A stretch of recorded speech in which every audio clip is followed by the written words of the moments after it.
on those that have come to share with us today. And we pray in discussing rail as a transportation strategy to fight congestion and describe how Lite Rail fits in with the smart growth concept.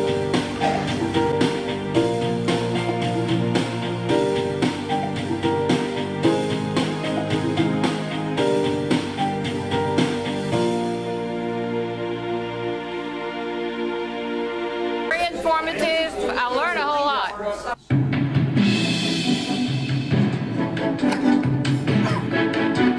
Speakers were fantastic.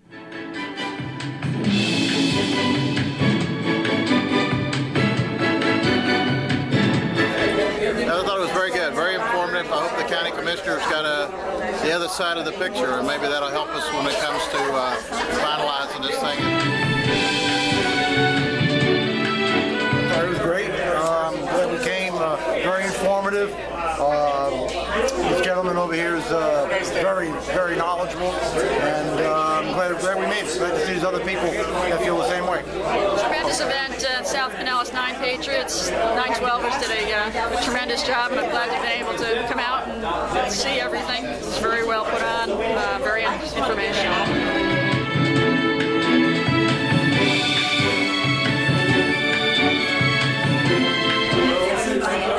Pinellas taxpayers are lucky to have the South Pinellas 912 group making sure that citizens are aware of this rail boondoggle, learning the facts from experts who are nationally known like Randal and Mr. Braddy. We need to fight against big government and the corporations that are sucking money out of our economy and straight into their pockets.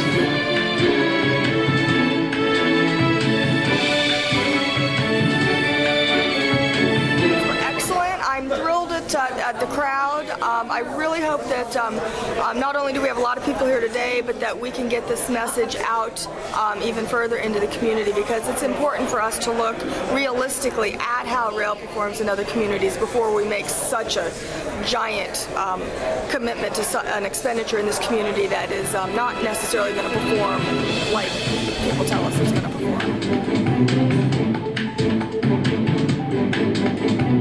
Certainly provided us with a lot of information. It was a great event. Of course, I'm against all forms of these rails, high-speed train. They're just tax increases on good citizens, and they don't bring any benefits. In fact, they harm communities, and we have to stop these types of things, regardless of what they are, because anytime taxes start increasing, I've rarely seen a government, I've rarely seen a city or municipality give that money back.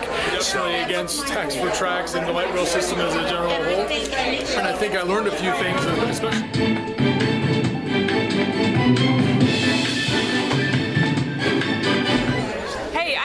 Thankful for South Pinellas 912 for putting on this rail forum and for inviting Randal and Ed Braddy and give his insights. I just wish you all Godspeed and having a huge success here.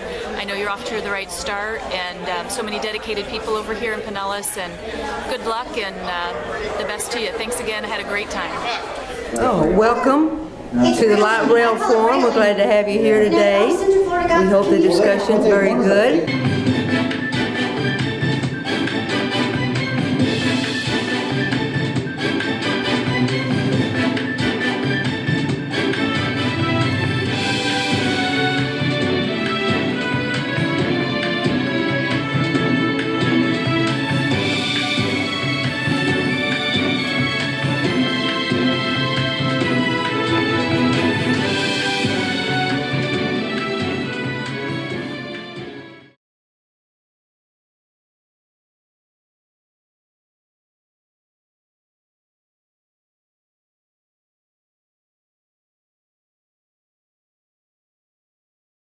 Lives in the future. We thank you that you'll give us wisdom from above. Help us to process all the information that we'll hear this afternoon and to gather your truth, which you said will set us free. We ask your blessings on our time together and on those that have come to share with us today. And we pray in Jesus' name, amen. I pledge allegiance to the flag of the United States of America and to the republic for which it stands, one nation, under God, indivisible, with liberty and justice for all. Thank you. You may be seated.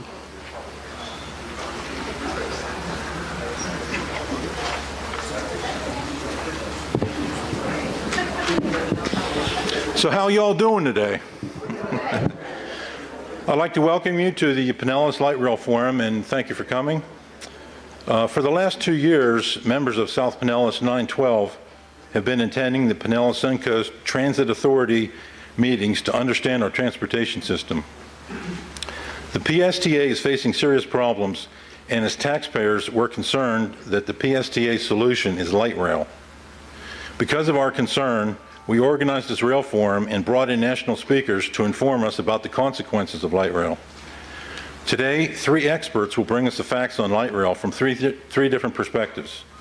National experts Randal O'Toole, a rail system analyst and senior fellow at the Cato Institute, and Ed Braddy, executive director of the American Dream Coalition, have both studied rail systems in the U.S. and Europe. They will be discussing rail as a transportation strategy to fight congestion and describe how Lite Rail fits in with the smart growth concept. In addition, local insurance executive and South Pinellas 912 organizer Barb Haselden will present the details of PSTA's transportation plan that we learned during the last 2 years. Barbara recently testified before the Florida legislature on this issue. Before we get started, if you guys want to ask a question, we have index cards. They're at the registration table. And write your questions out on that, and there'll be somebody to collect them later on in the program. And then we'll have the questions answered for you. Okay, let's start. And first up here with the details of the Pinellas Lite Rail system, please welcome our 912 Pinellas organizer, Barb Haselden.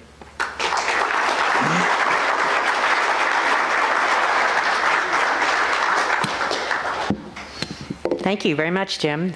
Wow, we have a great crowd here today. This is wonderful. I'm so pleased because I got to tell you, there's been a lot of work, as you can imagine, that has gone into bringing forth this educational forum today. So I wanted to, first of all, warn you that it is grassroots, and anything can and will happen at the most inopportune time. So I have so many sheets of paper up here that it's going to be easy for all kinds of things to happen.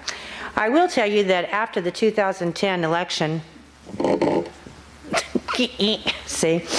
after the 2010 election, you know, we went, of course, right into the holidays, and it was just like, oh gosh, you know, this is great that the election is over and we can kind of enjoy the holidays. And then I got a phone call from Karen Jarosh of Tampa, who was sitting right in front of me, and she said, did you know that there's a meeting, a transportation task force meeting gathering over in Pinellas County? And I said, well, what is that? And she sent me an email and showed me the time and the date and the location, and I have to tell you that in hindsight, I should have deleted it.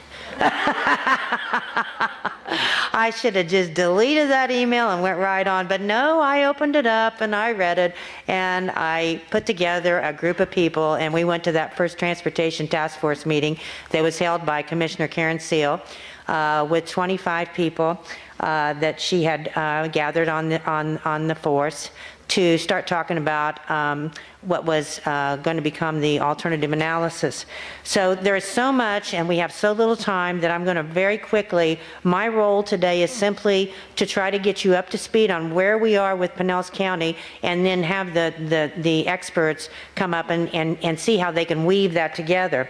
But I will tell you that some of the slides that I'm going to be showing you are actually from the PSTA. They are all actually from the Transportation Task Force, so this is their own information. And I will also tell you that here a year and a half later, after we've gone to all these meetings, that we have decided to have this public forum today. We have invited absolutely everyone more than once.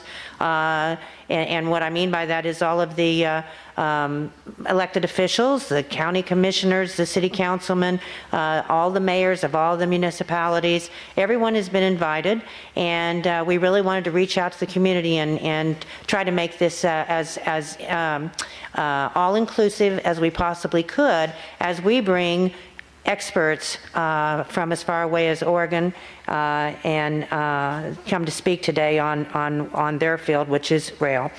So with that being said, Ernie, we'll go ahead and go to the first slide.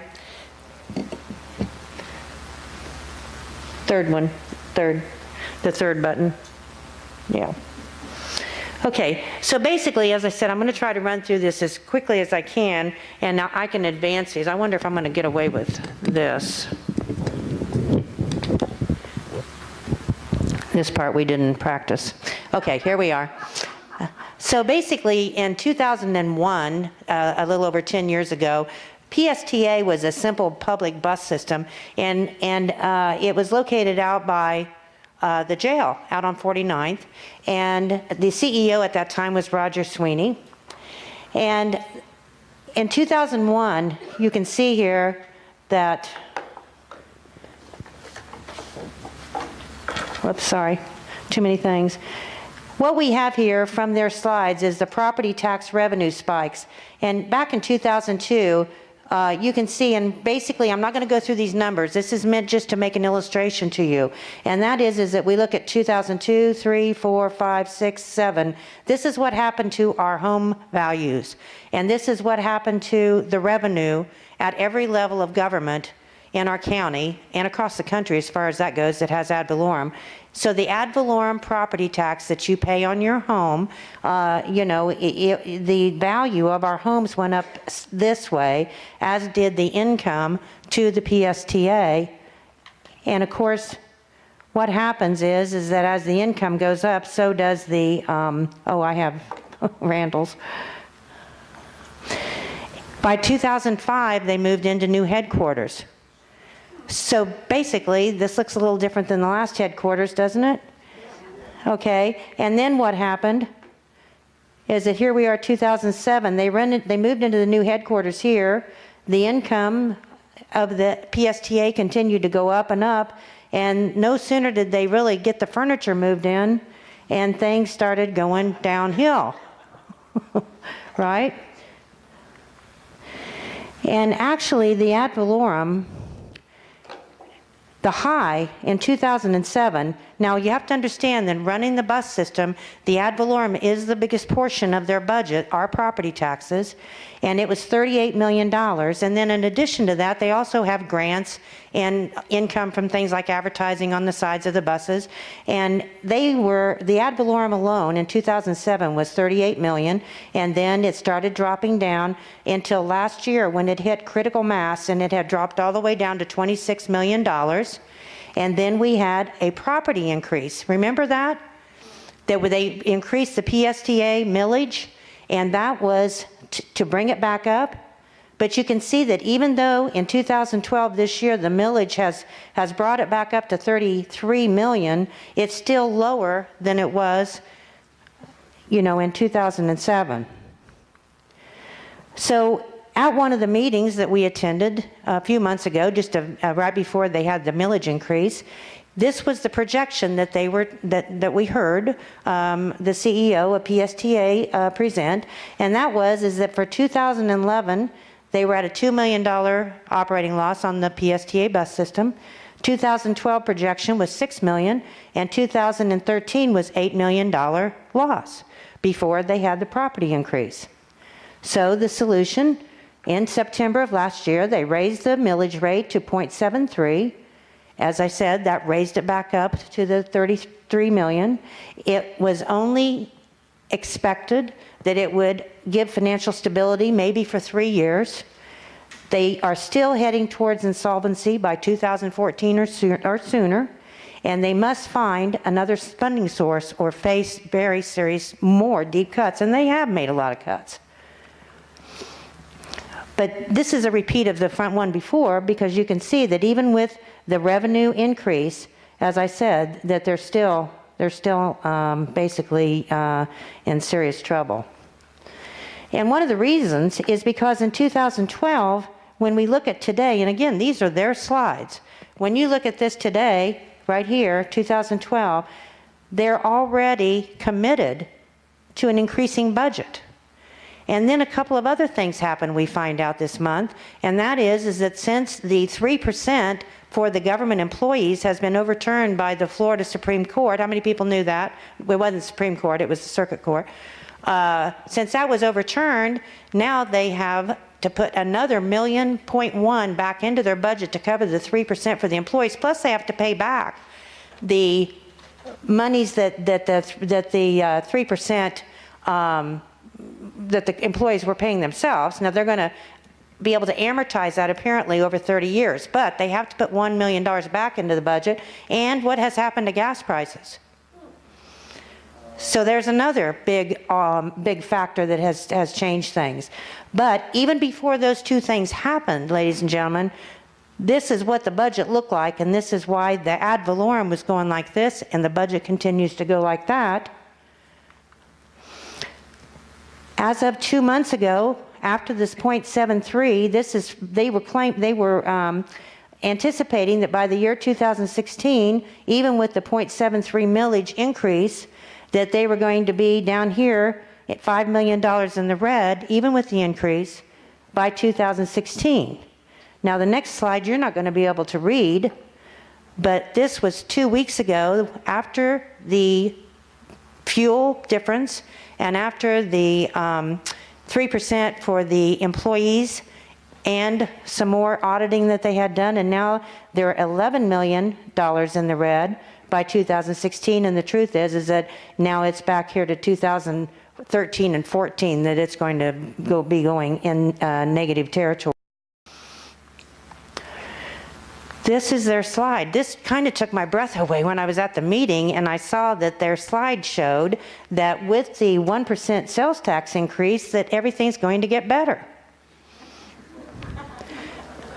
So how much are they counting on this to be passed?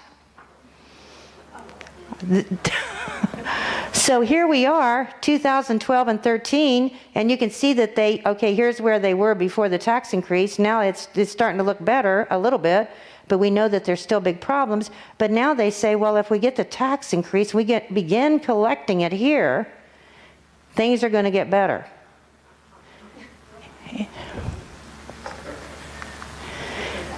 Now for the people in Rio Linda,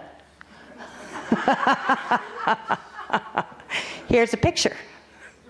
And this is again from the PSTA, and this is basically showing you, and I don't mean to make light of this, I just couldn't resist saying that because I was looking at the slideshow and I'm going, oh, this is for the people in Rio Linda. This is a picture, and this just shows you the gap between their revenue that has been revised and their expenses that have been revised based by each year. You can see that here we are right here, so the gap is starting, and this is based, again, folks, after our millage increase is already increased on our property tax. So it is a huge problem. The foundation is crumbling, and it literally is crumbling because were involved in a lawsuit because they had to sue the people that built the new building because they poured all the parking lots too thin, and the buses have crumbled all the parking lots, and they've got to replace those. So what is their solution to the crisis? A bailout, which is to build a 26-mile light rail project, double the bus fleet to enhance transportation, and convince the public into voting to raise our sales tax from 7 to 8% to pay for it, which would make us the highest rate in the state. PSTA is currently in a funding deficit position, and a new funding source needs to be found, or they will be forced to cut services and streamline to fit the need. An increased 1 cent sales tax is required to double the existing bus service. Now this is important because the 1 cent sales tax is going to double. They're going to double the size of the bus system and install and run 26 miles of rail. This too is very critical. PSTA, with our current ad valorem, as you saw on the chart, now receives $32 million in property tax. The new 1% sales tax would generate $130 million. It's $100 million more a year. We would basically be quadrupling the transit revenue. And this is not going to be sold to us as a light rail system. It's going to be sold to us as a transportation improvement, public transportation improvement. This was from the Transportation Task Force, And they did surveys after the Hillsborough defeat of the 1% light rail. And I know you may not be able to read this, but I know you can also see the blue graph, the lines. What is the most important issue the local government should be dealing with, the people were asked. And the answer in Pinellas County was economic development, jobs and economic development. That's what people were interested in. And down here, expanding public transit. So as far as being a representative government, the people that were surveyed, now this was not taken as, well, this is what the people want. This was taken as, this is what we have to have our marketing campaign say, is that this is about jobs and economic development.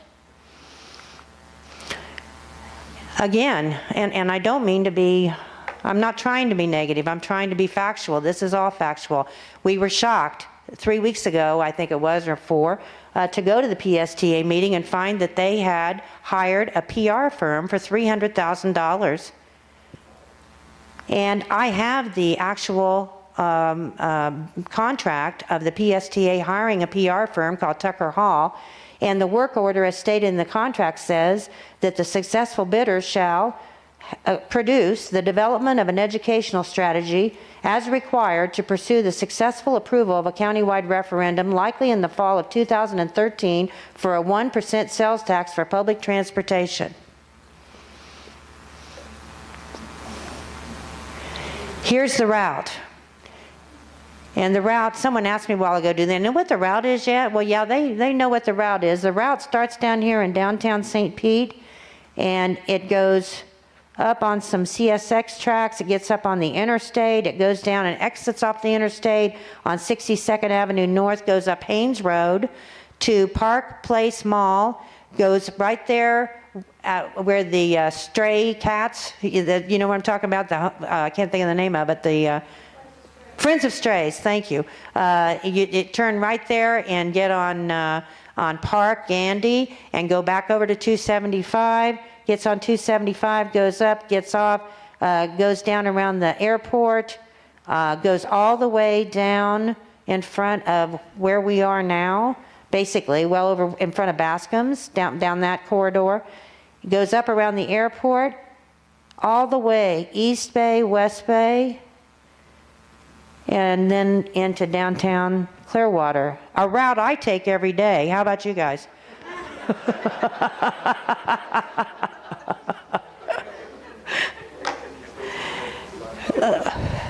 Those of you who participated in the walk, stand up. Then we went, okay, stand up everybody that do it. There's 14 of us that we took that map and we outlined 7 business hubs on the route that were full of businesses. And we formed 7 teams at South Pinellas 912, and this was 2 weeks ago on April 13th and 14th, the weekend. And we went door to door to the businesses to get their opinions on rail. This was the people that were on the exact route. This was the people that this was going to be torn up out in front of their property. And we wanted to find out if they were happy about that. And essentially, no one had heard of the rail plans. 1 in 31 supported the rail when we told them of the plans, or 2.5%. Again, we went to 279 businesses. 2.5% of them said, oh, that sounds like a good idea. Most business owners were very upset because this is 19. How long does 19 look like this? This is going to be our lives for years. Am I wrong about this? Am I saying too much about?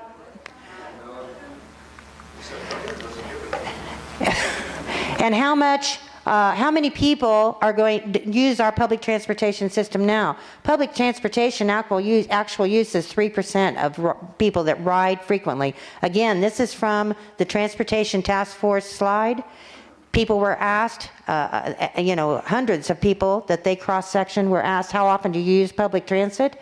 And the answer very frequently was 3%. Somewhat frequently was another 3%. So roughly 6%, 3% depend on it, I would say, and 6% pretty frequently use the buses.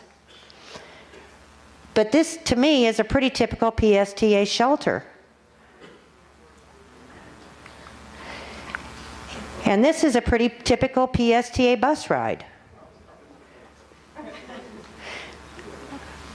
Have you noticed how black the windows are? I saw this picture in the paper around Christmas time, and it was so cold outside. This picture broke my heart. Because this is what the bus system is for. I'm sorry, it does. This picture breaks my heart. My daughter and I, we're so lucky. How lucky are we? This poor woman and her children are dependent on this bus, and this bus system is being used as a pawn. These people need service. And here's this woman with this baby. It kills me. So, I think it's time for Randal O'Toole.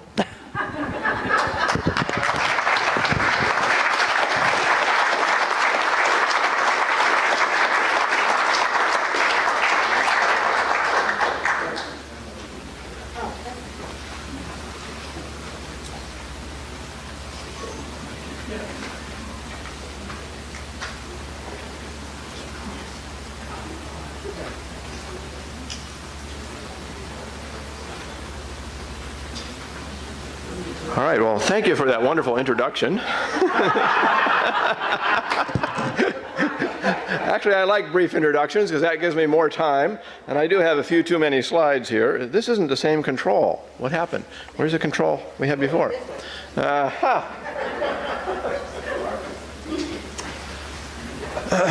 Well, I don't really know why I'm even here, because that was a pretty devastating talk. But I want to talk about rail transit and how well it's worked in other cities. I happen to be a rail nut myself. I work for the Cato Institute, which is the nation's premier free market think tank. They're headquartered in Washington, D.C., but I live in Oregon. And I grew up in Portland. And one of the things I do is I try to get involved in train things as much as I can. I'm the Cato Institute's official train nut. This locomotive is owned by the city of Portland, and when I lived in Portland, I helped restore it. It's the second most powerful operating steam locomotive in the United States. I like nothing better than to ride around on trains, especially dome cars are my favorite kind of transportation. I think it's the most elegant way to travel. I've traveled literally hundreds of thousands of miles on Amtrak. The difference between me and other rail nuts is that I don't think other people should have to subsidize my hobby. Now, my former hometown, Portland, disagrees, and they have subsidized light rail to the tune of $4 billion and counting. And the costs are going up, and they're spending more and more on each new light rail line as it comes out. Here's one of Portland's light rail trains. Oh, excuse me, that's not Portland. That's actually a light rail train in Moscow, Russia.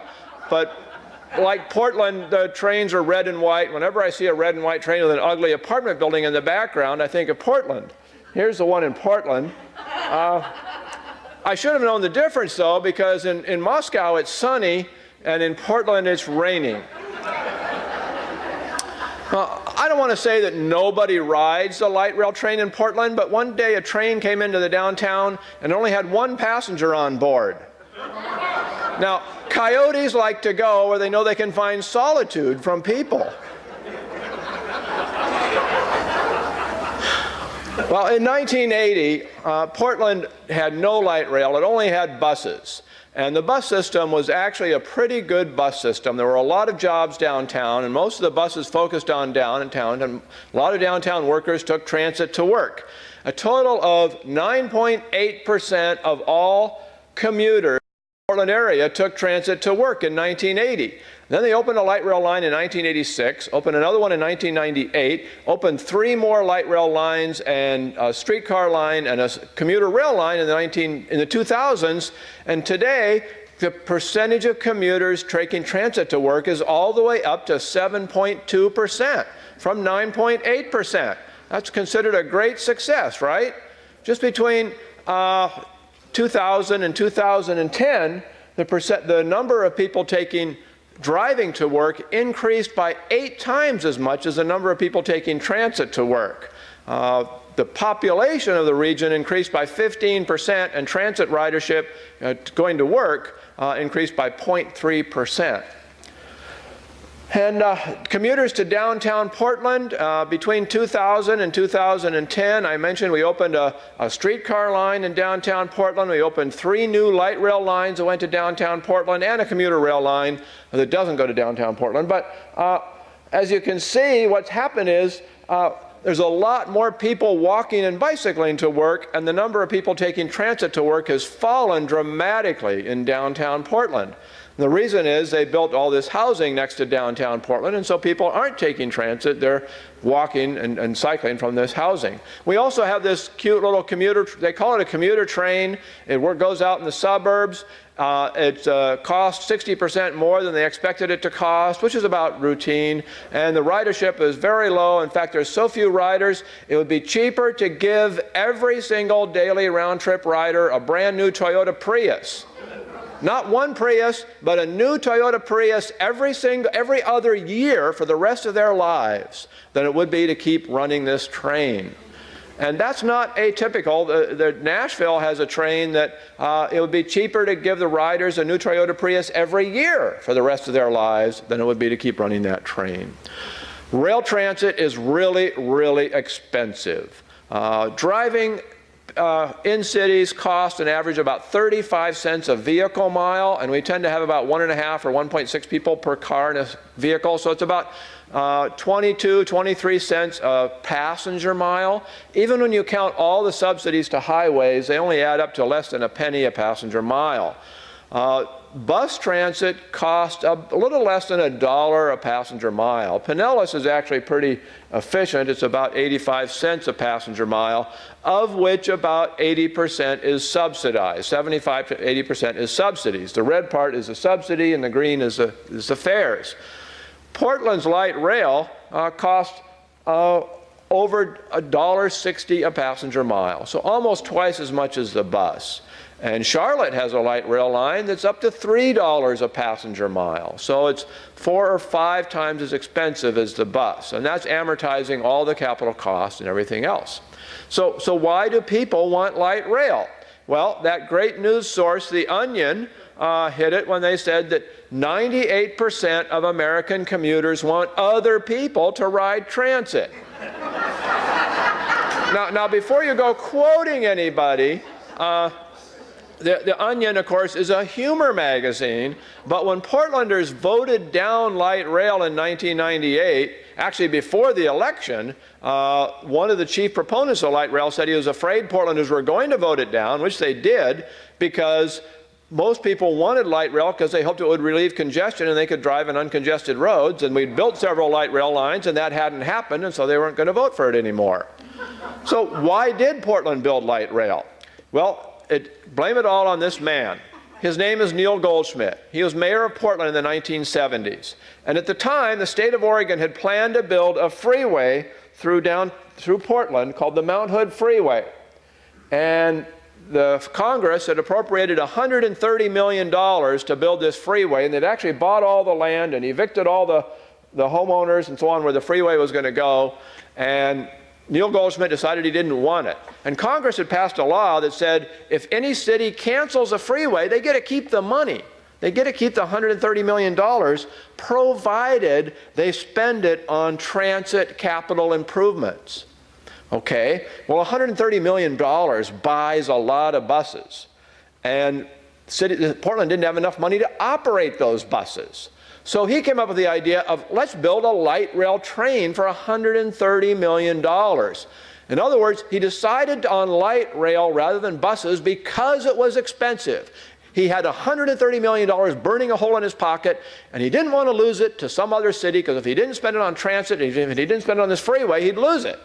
So he had to build an expensive form of transportation. Now, actually, it turned out to cost $215 million when they built it.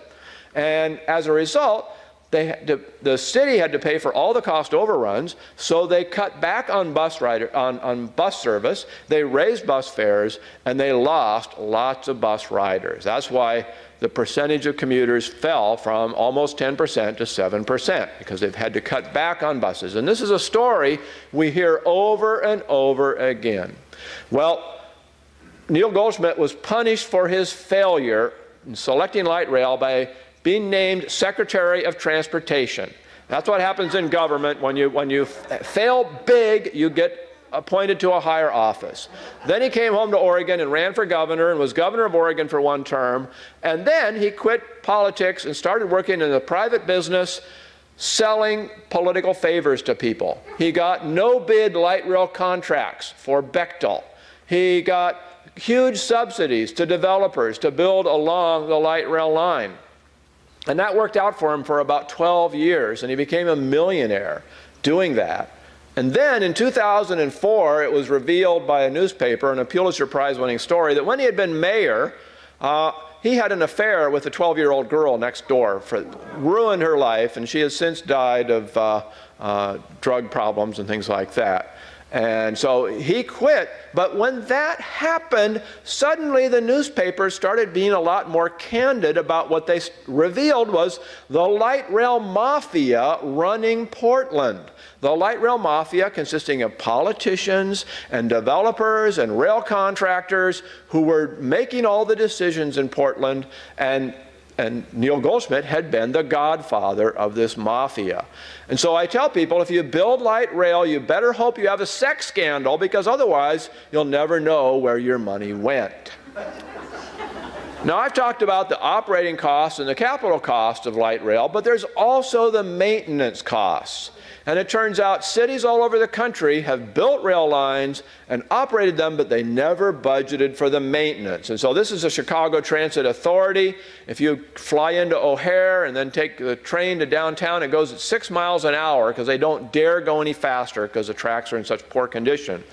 Our fabulous rail system in Washington, D.C. is having accidents and broken rails and all kinds of problems because they can't afford to maintain it. They say they need $12 billion just to maintain it, and they don't have it. This accident killed 9 people, and it was due to maintenance failures, and they haven't done anything about it since then.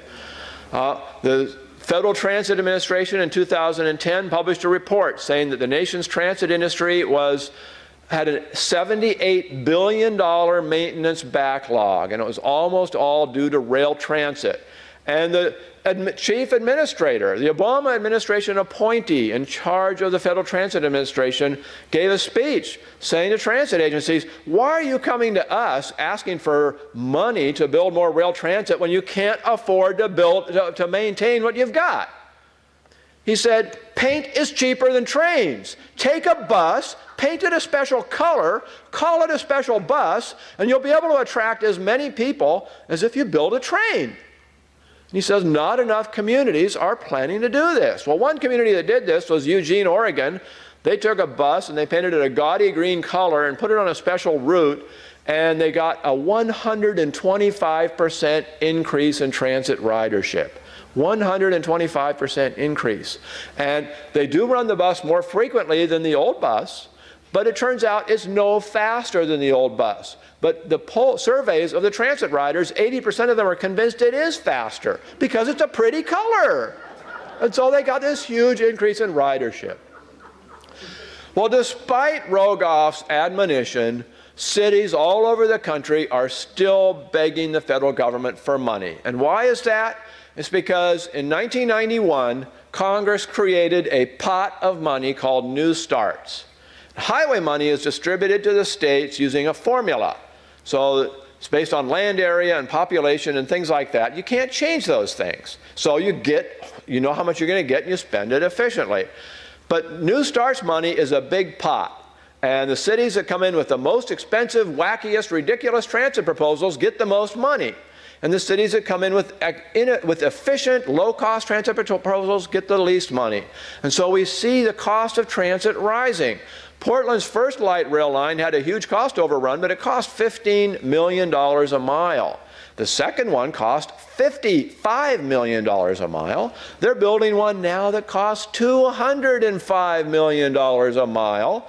The costs keep rising. They're competing against each other to see who can have the most expensive one. Seattle has one that's $220 million a mile. Honolulu, $285 million a mile, all to get access to this pot of money. Even transportation planners in Portland admit that light rail makes no economic sense. Instead, it's all part of a land use strategy. Some people call this the Agenda 21 strategy. The Agenda 21 strategy was written in 1991 or 92, but this strategy goes back to the 1970s. The strategy is you build a train and then you increase the density of people living along the train line. Why do you increase the density? To get more train riders. Why did you build the train? To get higher densities. It's a circular argument. But this is what they're doing in Portland. They build the train, they rezone, they subsidize, they coerce, they do everything they can to get higher densities. Actually, the first rail line opened in 1986. They rezoned all the land next to all the train stations along the line for high-density mixed-use development. 10 years later, this is what they got. Nothing. And they had a city council hearing, and a city planner came and said, we got nothing. We spent all this money, we got nothing.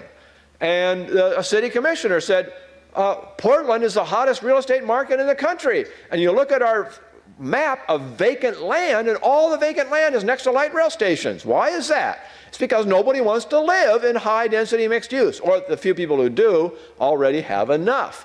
What people want are single-family homes, and they've zoned against that. The current mayor of Portland has said he wants no more single-family homes built in Portland.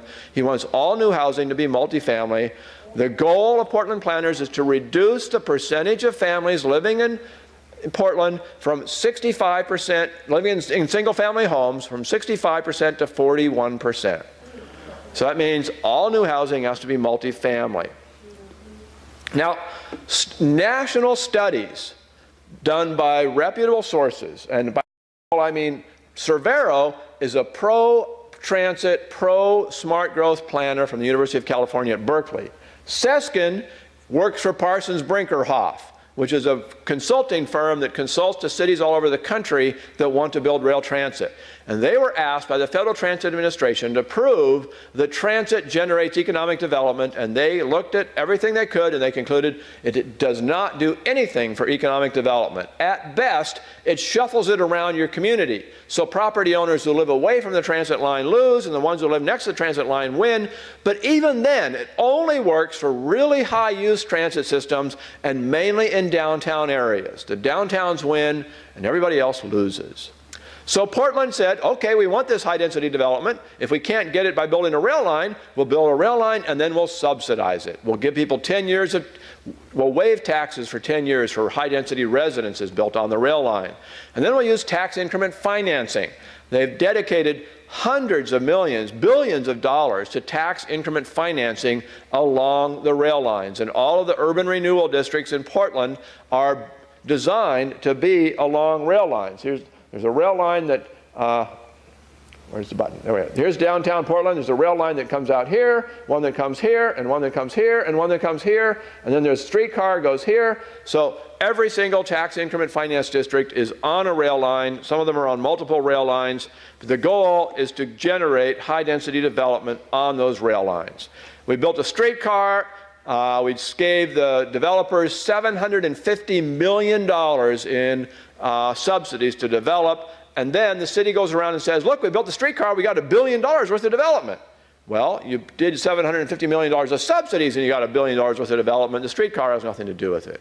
Well, here's a typical high-density project in, oh, excuse me, that one's not in Portland, that's in East Germany. It was built in the Soviet era. Here's the one in Portland. The difference is that as soon as the East Germans got their freedom, they moved out, and this building is scheduled for demolition, and they moved into single-family homes. Whereas in Portland, we've got an urban growth boundary that's made housing, single-family homes unaffordable to lots of families, so they've been forced to move into places like this. Now, this is right next to a light rail station, so it's called a transit-oriented development. Well, you see those cars parked there? This development has only less than two-thirds of a parking place per apartment, because they're next to a train station, so they don't need parking, right? Well, those cars are all parked in what's called a fire lane, no parking zone. And then see those cars? See that red line? They're all parked on the sidewalk. And the managers of the development know that if they enforce the parking rules, people will move out. So they don't. So they call it a transit-oriented development, but it's just as automobile-oriented as any other development. In fact, a group called the Cascade Policy Institute, which is the James Madison Institute of Oregon, has stood outside that building and other buildings I'm going to show you and counted the number of people going to work by transit, by car, by walking, by cycling, and it's no greater there than anywhere else in Portland. The transit share is no greater there than anywhere else in Portland. Here's another development. This is called Beaverton Round because it's around a light rail station here. There's supposed to be housing here, offices here, commercial here, and the developer got $10 million of subsidies, and they got it half done and went bankrupt because no banks or other investors wanted to help finance a development that had inadequate parking. So they gave another developer a bunch of more subsidies, and they finished it, but only on the condition that they could put in a big parking lot, and later a parking garage, and even with that they went bankrupt because people just don't want to live that way. Okay, here's another one. This is called a mixed-use development because it's a 4-story building, 3 stories of apartments upstairs, and 1 ground floor. It's all shops. Every single shop has an identical sign in the window. Why does every single shop for lease? Because they provided no parking for the shops. Parking drives retail. There's a giant parking lot right next to it, but that's for the light rail riders. Columbia Sportswear is the largest company in the United States that was headquartered in Portland, Oregon. They had a nice little office in what's called North St. John's District of Portland, but they outgrew it. So they said, we want to build a bigger office. We'll build it in one of your urban renewal districts. We know you like to have people build in the urban renewal district, so they bought the land, they got all the permits, and then the transit agency said, but you can't have any parking there. Why not? Because it's next to a light rail station. We don't allow parking next to a light rail. Well, that sounds like a good policy, but there is no light rail station there. Well, no, but we plan to build one there. Well, what plan is that? Well, that's the plan that the voters rejected in 1998, but we're going to build it anyway someday. So they got mad and moved out of Portland and built a new headquarters somewhere else. Now, I'm not trying to say light rail is bad for business. There are some businesses that thrive on the light rail line, like Portland's light rail line, which is called the MAX line. They just aren't necessarily businesses you want to have in your neighborhood. Now, the police in Portland, any of the police, suburban or city police, will tell you as soon as a light rail station opens, you get a dramatic increase in property crime and in violent crime in the neighborhood, in the vicinity of that light rail station. Notice in Clackamas County, crime went down except by the light rail stations where it went up. Gresham, Oregon is the largest suburb of Portland, and they say that up to 80% of crime takes place on the 6% of land that's around the light rail station. Now, I've been talking a lot about Portland, but I could have used a lot of other cities as examples. Let me just pick another city at random, like Charlotte. Charlotte built a light rail train a few years ago. They said it was going to cost about $250 million and that it would carry so many riders. When they were done, the cost went up and up and up and up and up and finally reached over $500 million. But they say, look, the trains are full. Well, they're full during rush hour when you're close to the city. But most of the route, they're not full, and most of the day, they're not full. Most of the day, they look like this. Now, they say they've exceeded their ridership expectations, but it's interesting, the numbers they report to the public in North Carolina are significantly different from the numbers they report to the Federal Transit Administration. The Federal Transit Administration is very rigorous about their numbers, and if you report the numbers wrong, they will say so in their reports. They say, we question these numbers, and that makes it harder to get grants in the future. So for some reason, they're telling the public they're carrying 5 million riders a year, and they're telling the Federal Transit Administration they're only carrying 3.5 million riders a year. At the numbers they're telling the public, they're claiming they're getting only about 65 cents per ride. That's well under the national average of 92 cents per ride fare. If you accept the numbers they report to the Federal Transit Administration, they're getting a little bit above average fares. So which do you think is right? You think they're getting this many riders and they're just giving away lots of rides, or are they getting this many riders, very few riders, and getting fares that are more like the national average? I tend to think that they're over-reporting the numbers when they tell the public that they're exceeding their ridership goals.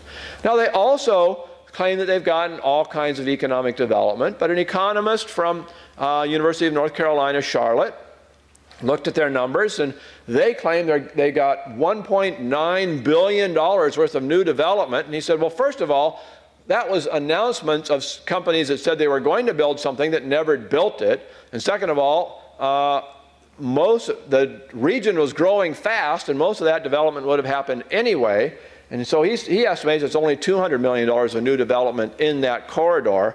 And really, this is again a case of it would have happened anyway, it just might not have happened in that corridor. Now, people say that transit is good because it's good for the environment. Well, that might have been true in 1970 when most cars were gas guzzlers and transit was pretty efficiently managed because most transit agencies were private in 1970. But since then, you can see an energy efficiency of transit, the energy use per passenger has gone way up, and the energy efficiency of cars has improved tremendously. The energy use per passenger has gone way down. So now they're about tied.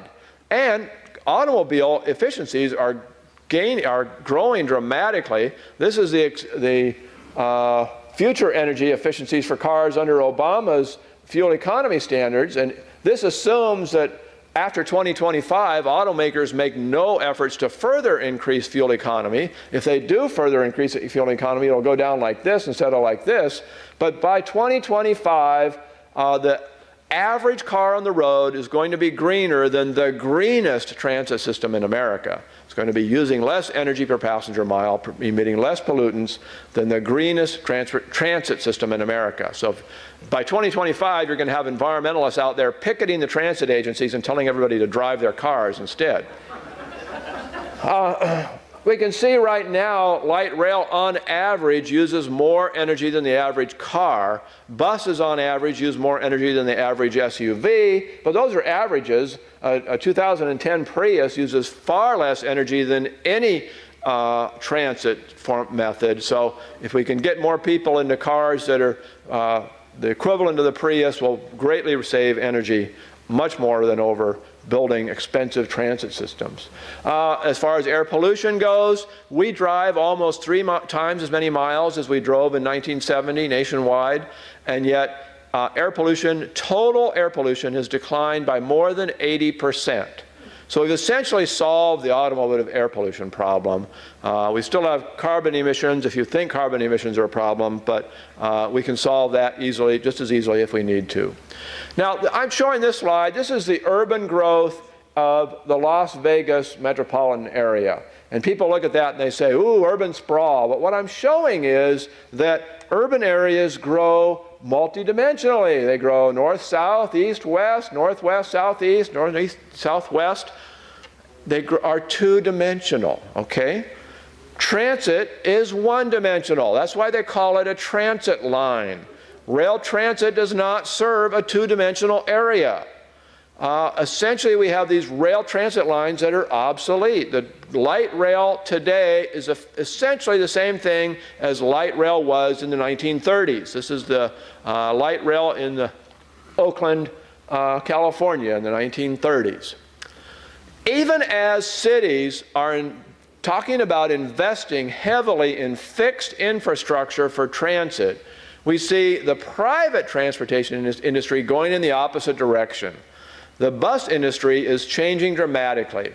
The new model of bus service uses almost no infrastructure. They have no bus stations, they have no baggage handlers, they have no ticket agents. Instead, you buy your tickets on the internet, you go down, put your bag in the bus bay, and you get on the bus. The buses are cheap, they're fast, and they're very luxurious. They have free Wi-Fi on board. A lot of them have leather seats. Every seat has its own power outlet. Some of them have videos. Some of them have onboard meal service. And they're far cheaper than Amtrak. They often run more frequently without any subsidies at all than Amtrak does. And they provide faster service. And they do that by the old bus model was if you'd get on a bus in New York to go to Washington, you'd stop in Philadelphia and Wilmington and Baltimore and maybe Newark and a couple other places. The new model is you have nonstop buses everywhere. You have buses from New York to Wilmington, buses to Baltimore, buses to Philadelphia, buses to Washington, and other nonstops as well, buses nonstop from Philadelphia to Washington and so on. And they gauge the number of the frequency of the buses according to the demand. So there might be 150 buses from New York to Philadelphia, 200 buses a day from New York to Washington, and 5 buses a day to Wilmington. And they're cheap. The fares start at $1 for a bus ticket from New York to Washington. That's, of course, it's a teaser fare, one seat for $1. But the most expensive fare is $20. Amtrak's high-speed Acela, $140. So it takes 80 minutes longer than the Acela, but you save $120. And I've gone round trip from New York to Washington for $15. Now, we can use that model in urban transit. In fact, there are already some companies doing it. This is the Hampton Jitney, which goes from New York City to Long Island. They have 3 rows of seats to give people more room. They also have meal service on board. You could do this here. This is just the route of the proposed light rail line. You could have a bus going from Clearwater to St. Pete, from Bay Drive to St. Pete, from Gateway to St. Pete, and so on. You have individual buses during rush hour. During non-rush hour, you might have buses that stop only every mile or so, and so it'd still be pretty fast. Not quite as fast as the non-stop, but faster than typical buses that go stop 5 or 6 times a mile. And we're seeing this happen in other parts of the country too. San Francisco has a new luxury bus service serving many of the suburban communities. You get on board, you swipe your credit cards, there's no fumbling for change, no need for exact change, leather seats, free Wi-Fi, meal service, onboard host or hostess, and it's very popular. So what we need is not a fixed system that goes from a few places where we don't want to be to a few places where we aren't now, instead of that, have a lot of little buses going to a lot of different places. Now that's transit. Transit really isn't that important. Nationwide, 1 or 2% of people ride transit regularly. If you want to talk about reducing congestion, improving highways, the most cost-effective thing you can do is coordinate traffic signals. According to the Federal Highway Administration, 3 out of 4 traffic signals in America are not properly coordinated with other signals. Doing that can save people enormous amounts of fuel, time, and air pollution. This next thing you can do is have congestion pricing. Now, you're familiar with toll roads, but only a few roads in Florida have variable tolls, where the tolls go up when there's congestion and they go down when there's not congestion. With congestion pricing, we solve 2 congestion problems. We normally think of congestion as being a problem with too many cars want to use a road. But there's another problem with congestion, and I want to show you this chart that shows the number of cars that flow on a road by speed. This is the speed in miles an hour. This is the number of cars. And you can see on this particular road, it maxes out at about 50 miles an hour and 2,000 cars per lane per hour. But after you get to that point, if you try to get more than 2,000 cars an hour, the speed slows way down and your throughput drops to 1,000 cars or less. So what happens is you've got a city where maybe for a few minutes of the day, your highway gets above capacity, and as soon as it does, speed slow down to 1,000 vehicles an hour. And then for hours after that, you're stuck in traffic, even though you may only have 1,500 cars an hour trying to get through, but at the speed you're going, they can only fit 1,000. So you've got hours of stop-and-go traffic. By using congestion pricing to convince these people and these people to go at a different time of day, you can save yourself all of this congestion and all of this congestion. It's enormous benefits at relatively trivial cost. And under my proposal, when we do congestion pricing, we reduce the gas tax to compensate. So it's a revenue neutral thing. The government doesn't make a lot of revenue. Now this is in California. You've got some roads have some lanes are congestion priced and others aren't. And the ones that are congestion priced, even though there's 2 lanes that are priced and 4 lanes that aren't, the 2 lanes that are priced are moving a lot more traffic than the ones that aren't. And people said, well, only rich people are going to use them. Well, the Reason Foundation interviewed a bunch of people, and they said, you know, I'm not rich, but it cost me $9 to use the congestion lane. But if I'm late picking up my 2 children, they charge me $5 per child per minute. So it's worth $9 to use it. Now in Europe, they are undergoing, Europe and China is having a huge construction boom of highways. China already has more freeways than the American interstate highway system. By the end of next year, they're going to have more freeways than all the freeways in America. Europe is building roads, and the main way Europe builds them is they give companies a franchise. They say, okay, we want a road from point A to point B. You build it, your expense, you get to toll it for 40 years, and then it becomes our road. And you have to profit from those 40 years of tolling. Here's a bridge in France. It's called the Millau Viaduct. It costs 40 billion euros. It's the largest bridge in the world. It's 1.5 miles long, taller than the Eiffel Tower.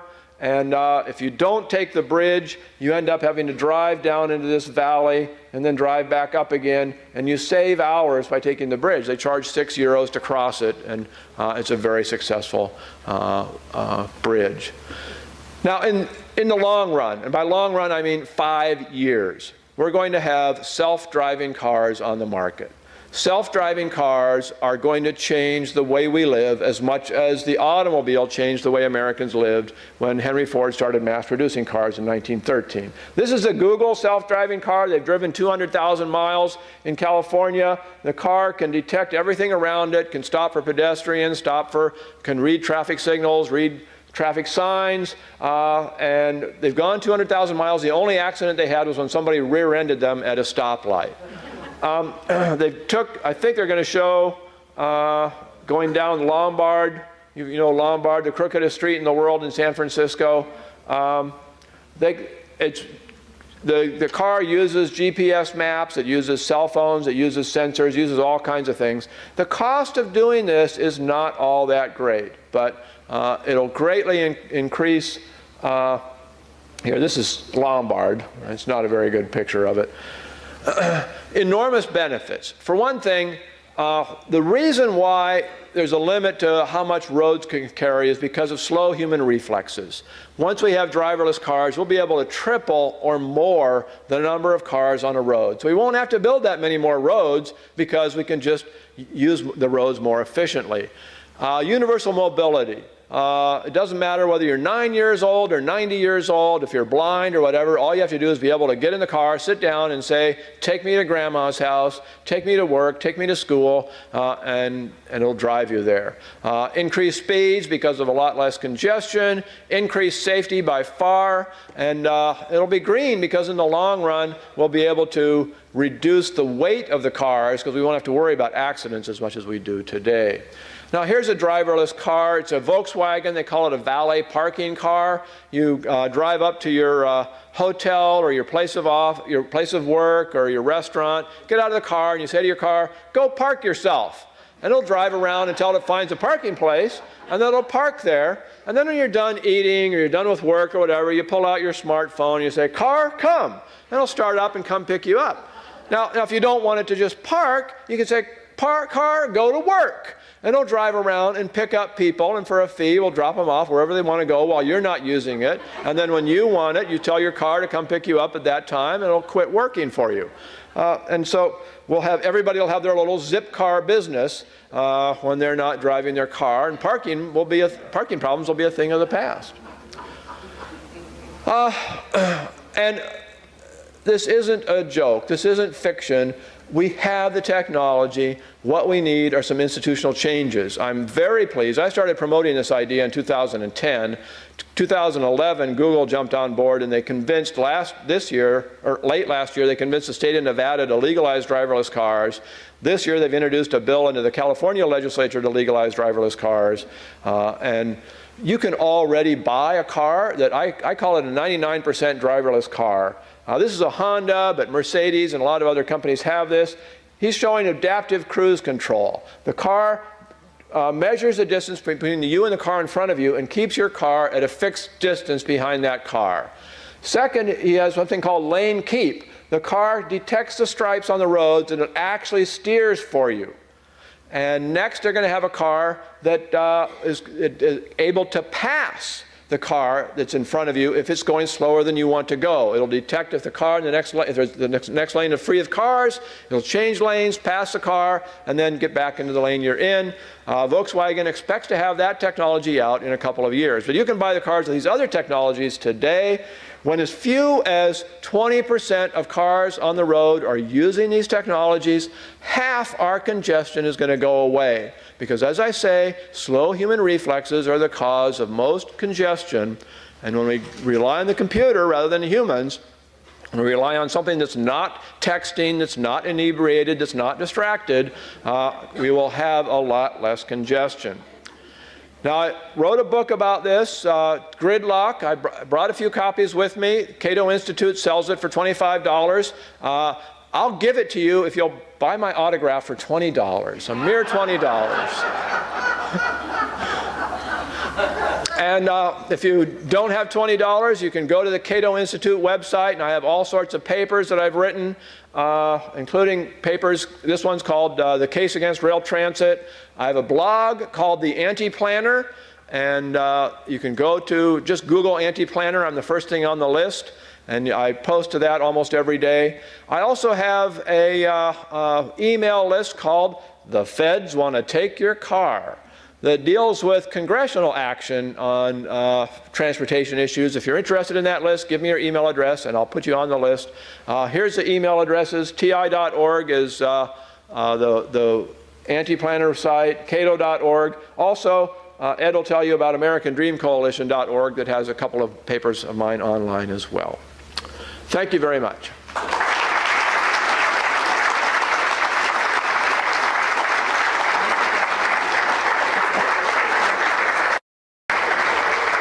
Thank you very much, Randall. That was fantastic.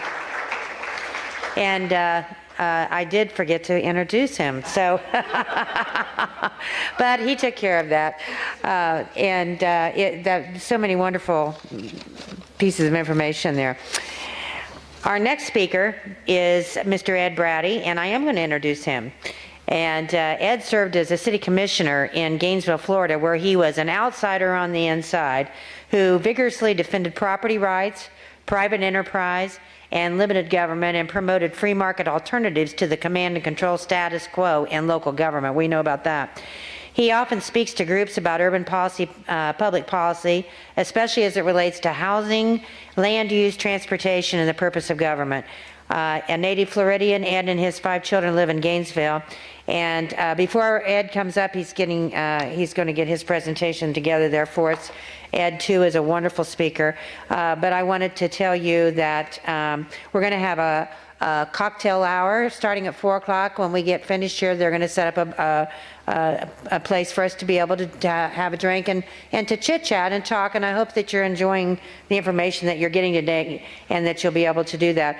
As Randall said, his book is going to be out on the table when we get finished, and there'll be some other information for you outside also. The questions and answers, you should have gotten your index card, as Jim said. If you want to jot down a question as we're going along in a little while, then we're going to be collecting the questions, and Ed and Randall will come up and we'll have a Q&A here in a little while. So with that, Ed Braddy.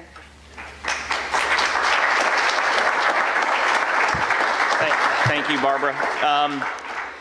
that's a tough act to follow, and so I'm not going to try. I obviously am going to speak about Lite Rail, but Randal really is the foremost authority on this particular issue, so you're very fortunate to have him here. But you're also, and this is a credit to Barbara and her group, it's a credit to have him early, because you don't have to vote on this in November, but we know you're going to have to vote on it soon.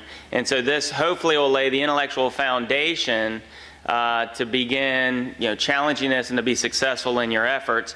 It is possible to beat rail late in the game, as some of our guests from Hillsborough County led the effort with the No Tax for Tracks effort back in 2010. Now, a little bit about me and the organization I want to start with, and I guess I have my clicky thing that has the red thing. Okay. All right, American Dream Coalition, which Randal mentioned, what he didn't mention is that he founded it in 2002 and then moved on to the Cato Institute. And in 2002, I was elected as a Gainesville City Commissioner. So my great contribution is that I didn't know what the hell I was doing when I got elected. I had conservative principles, believed in free markets, and came soon to realize that urban policy in a progressive la-la land requires all the resources you can find, and I fortunately, as an elected official, found the American Dream Coalition, which was the only organization that was really drilling down on the smart growth, livability, sustainable development agenda. It is a 501c3 nonprofit, which translates into the think tank world as any contribution is fully tax deductible. And I did pass around some papers where you can put notes on it. If you are so inclined, you can join us. A basic annual membership's just $30. And that is how we get around and do our thing. But you can also write notes and sources down. I gave that, made that available to you. And we do stand for freedom, mobility, affordable home ownership, and essentially the American Dream. Now, of course, the American Dream is how you define it, not how planners define it, or even how Ed Braddy defines it. For some people, it's opening up your own business. For others, it's seeing your kids off to college. But one thing is historically true. For the vast majority of Americans, owning your own piece of land, owning your own house, is how so many people define the American dream. Choosing their own mobility is how they experience the American dream, how they realize it, and we believe it's under assault. This is a look at our website. We certainly encourage you to check out AmericanDreamCoalition.org. A publications page is the page where it has several of Randal's papers. We have conferences. You can see speakers on multiple subjects, everything from property rights to transportation to housing, and lots of good stuff there. Okay, again, this is my background. I was a Gainesville City Commissioner for 2 terms. If you know Gainesville, Florida, it is pretty much the blue dot in a red sea here in Florida. And this is me effectively putting people to sleep as I try to argue for the free market. So hopefully I have more success here. But I did learn as a politician that you take credit for anything that happens during your watch. And so being in Gainesville, Florida, I call this effective constituent service.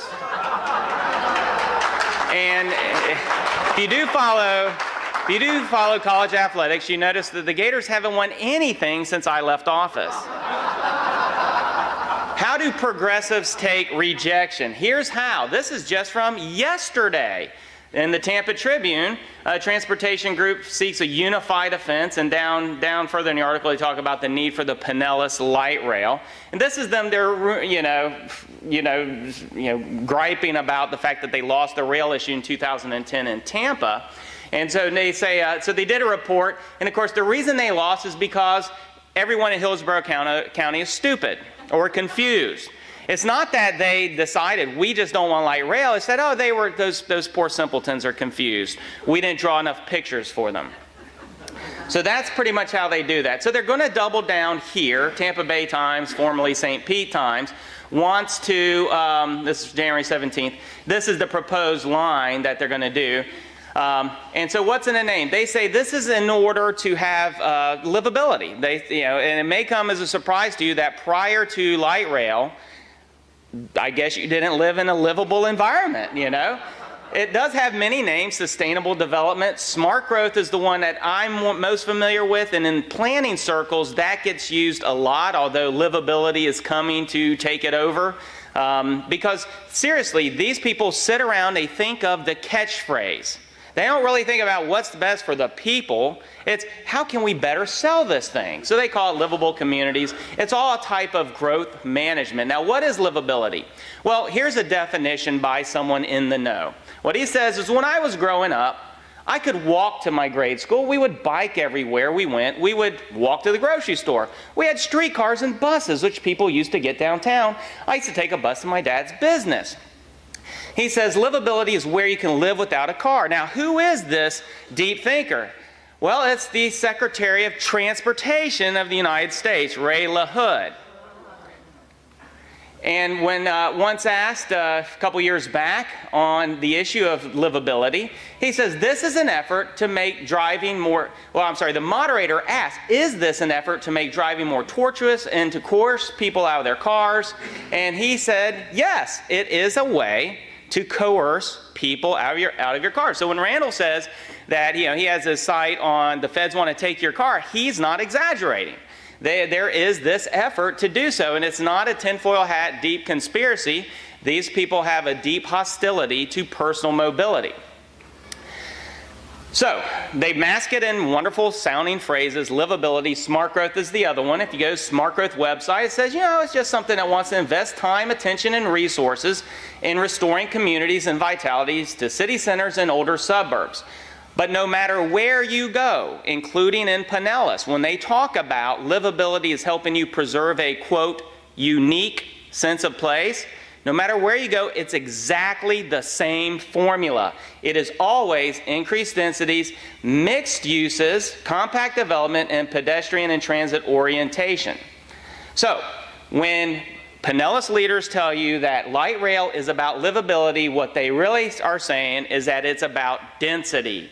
It's about crowding more people into fewer places. And it's also about seeing your city like it's Legoland. This is actually the Google Street Cam of Portland, Oregon. where Randal came from. But it is about density because there's a relationship, and there's a relationship between transit market shares and density. You have to have more density to get more people to ride the bus. But even with more density, that's not really a great success story. And by the way, folks, that is just to work and back. That's not all travel. If you did all types of commuting, the numbers would all be in the single digits and quite low at that. This is just from home to work and from work back to home. But again, even this isn't all that great. If Evan Longoria was getting a base hit only 13% of the time, he wouldn't be playing for the Tampa Bay Rays very long. He'd be back in the double A's. And so they have to promote density, but they can't come out and say, we want crowded living. So they come up with these wonderful things, like this is over in Orlando, visualizing density. Isn't that romantic? Just visualizing density. But, and their comprehensive plan is a call for extreme crowding. Now, Pinellas has a comprehensive plan, which we're going to get to in a little bit. I go around this state and other states, and this is kind of the fun things I do. I look at comprehensive plans.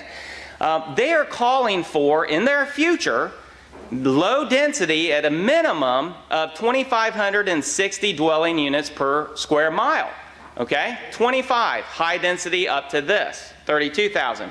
But keep in mind, folks, there's an average of 2.6 people per dwelling unit in the state of Florida.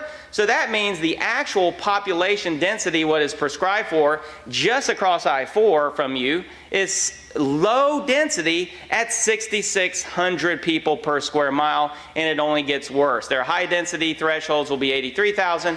Now again, I think political realities will ultimately stop that, but the point is, this is what the planners envision for you, for your neighbors over there, and it's not much better over here. This is what happens when smart growthers have visions. Most people I know who are walking around with visions need to be sedated and put in a comfortable room. These people write plans that you have to live by. If you want to visualize super high density, visualize Calcutta. Maybe a nice place to visit, but I wouldn't want to live there. Now, drilling down into Pinellas, this is the promotional thing you can get off YouTube, a couple minutes long, visualizing transit for a stronger, faster Pinellas. They start, the very first sentence plays on one of the things that frustrates all of us, congestion. In the future, Pinellas will experience longer commutes and congested roads. Now, that makes it sound like, gosh, we're trying everything we can. We'd really like to help, but gosh, it just looks like there's congestion down the road. That's why we need light rail. One of the things that I have found, and that Randal had already known, and many of us who are now getting to learn, is that congestion is planned and is actually desirable in planning circles. I saw this in my neck of the woods up in Gainesville, Alachua County, mobility plan. And what they do is they have this predictable pattern. They say, you don't like congestion? Well, neither do we. But that's because of the preferred choices we've had. We chose to live out in the burbs. We've chosen to drive our cars. We can't build our way out of congestion, so that's it. So therefore, we need a multimodal smart growth strategy, whether it's rail or bus rapid transit or something like that. But when you drill down into the plans, they actually prescribe higher densities. This is the level of service, says recognizes congestion is accepted in growing urban areas, and all these other modes, they're going to keep at a pretty efficient level, except for the motor vehicle that they want to get worse. D does not stand for dandy. So the livability initiative and the livability agenda loves congestion. Over in, this is International Drive. You think it's bad enough already? They're planning for level of service E, which does not stand for excellent. And so there's a transportation truism out there. Mass transit works only when the alternatives are worse. And even then, in terms of fiscal costs, it doesn't work very well. So here's Pinellas. This is the existing level of service, and I apologize if you can't really see it, but they have different colors of the roads here. Level of service A, B, or C, all of which would be acceptable, is green. So see, you can see around here, it's pretty good. Level of service D is yellow, E is blue, and F is not for fantastic, and it's red. And as you see, it's not great, but by their own plans, what they want for you is a lot more red and a lot more blue and a lot more yellow. So that is their vision for the future. Pinellas has this comprehensive plan. Now, what's interesting here in Florida is that these are no longer necessary. 1985, Florida passed the Comprehensive Growth Management Act 1985, which mandated all counties and all cities adopt comprehensive plans, 10-year plans.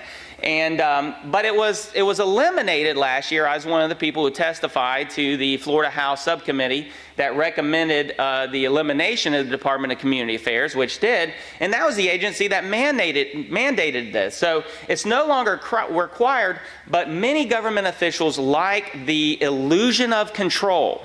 And so they kept it in. And Pinellas County has kept its growth management plan, which is made up of many different elements, many ranging from a few dozen pages to hundreds of pages. It's a pretty thick document to get through. And right here it talks about planning for livable communities, focuses on land development, building, and street design elements that create environments where people want to work and live. So it has the same rhetoric.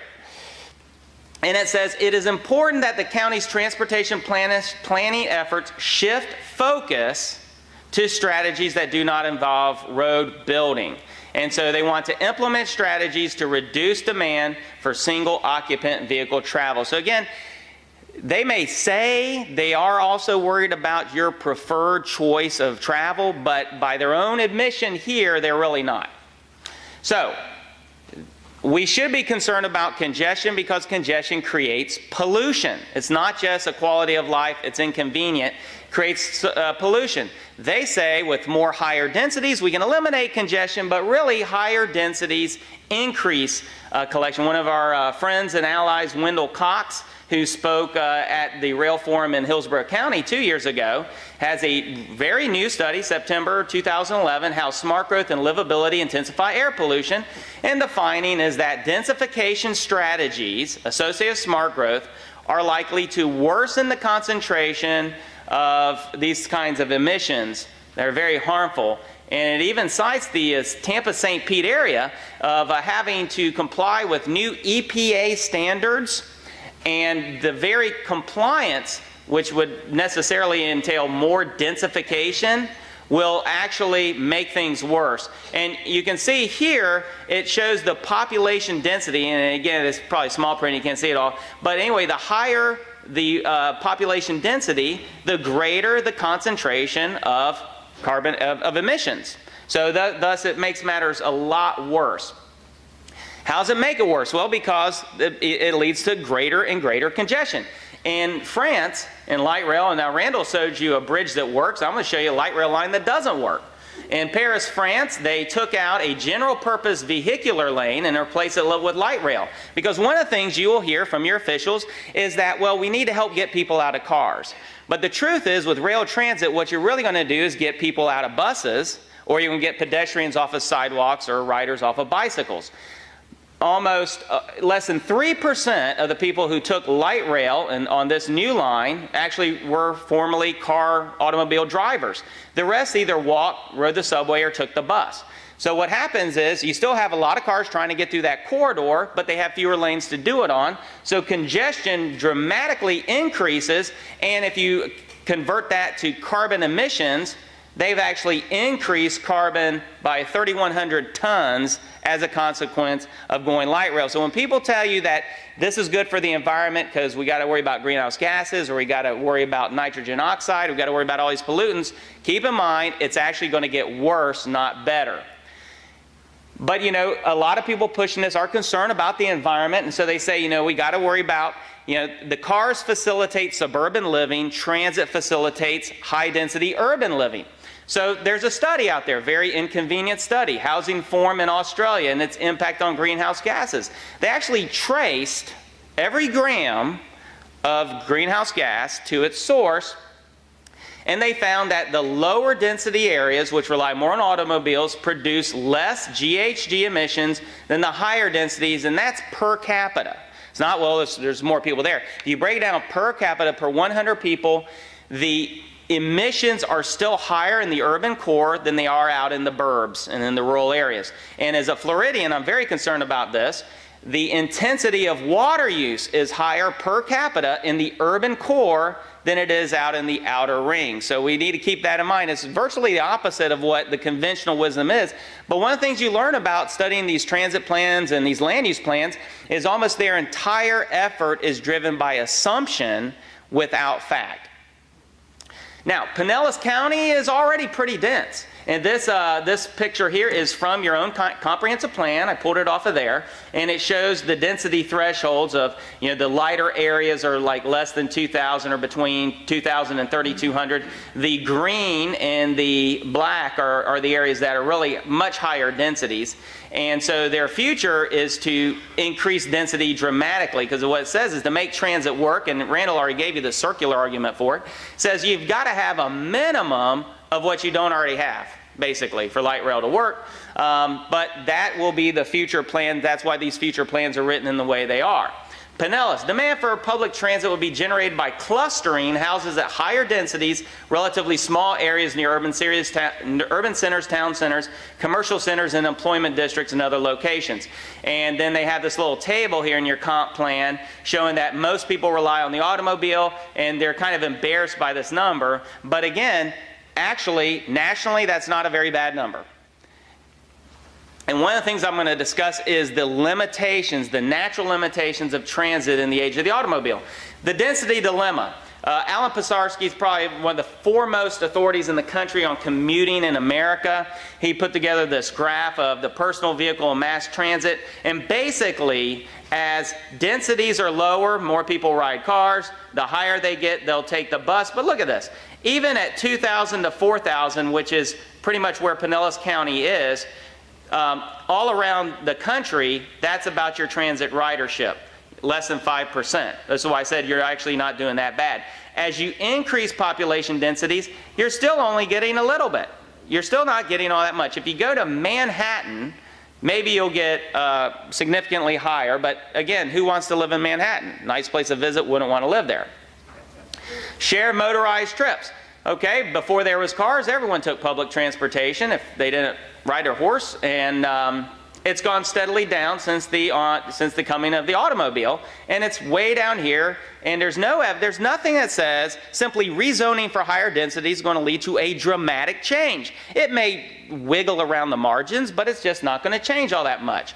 So, and this is in Portland. And Randall spent a lot of time on Portland, so I'm not. But after all their investments, the one thing that helped get people out of the cars was tanking the economy.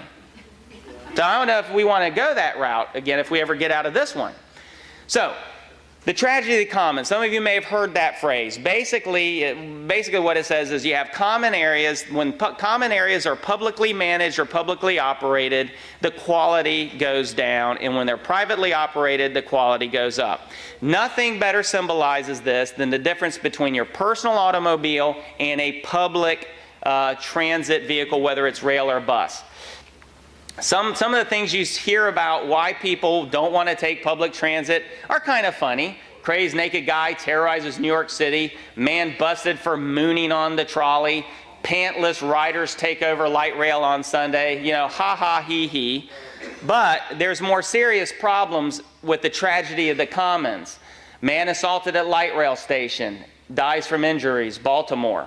Metro security increases. Washington. SJBT-PD cracking down on drug dealers, San Jose. Teen robs man gunpoint at Lite Rail station, Charlotte.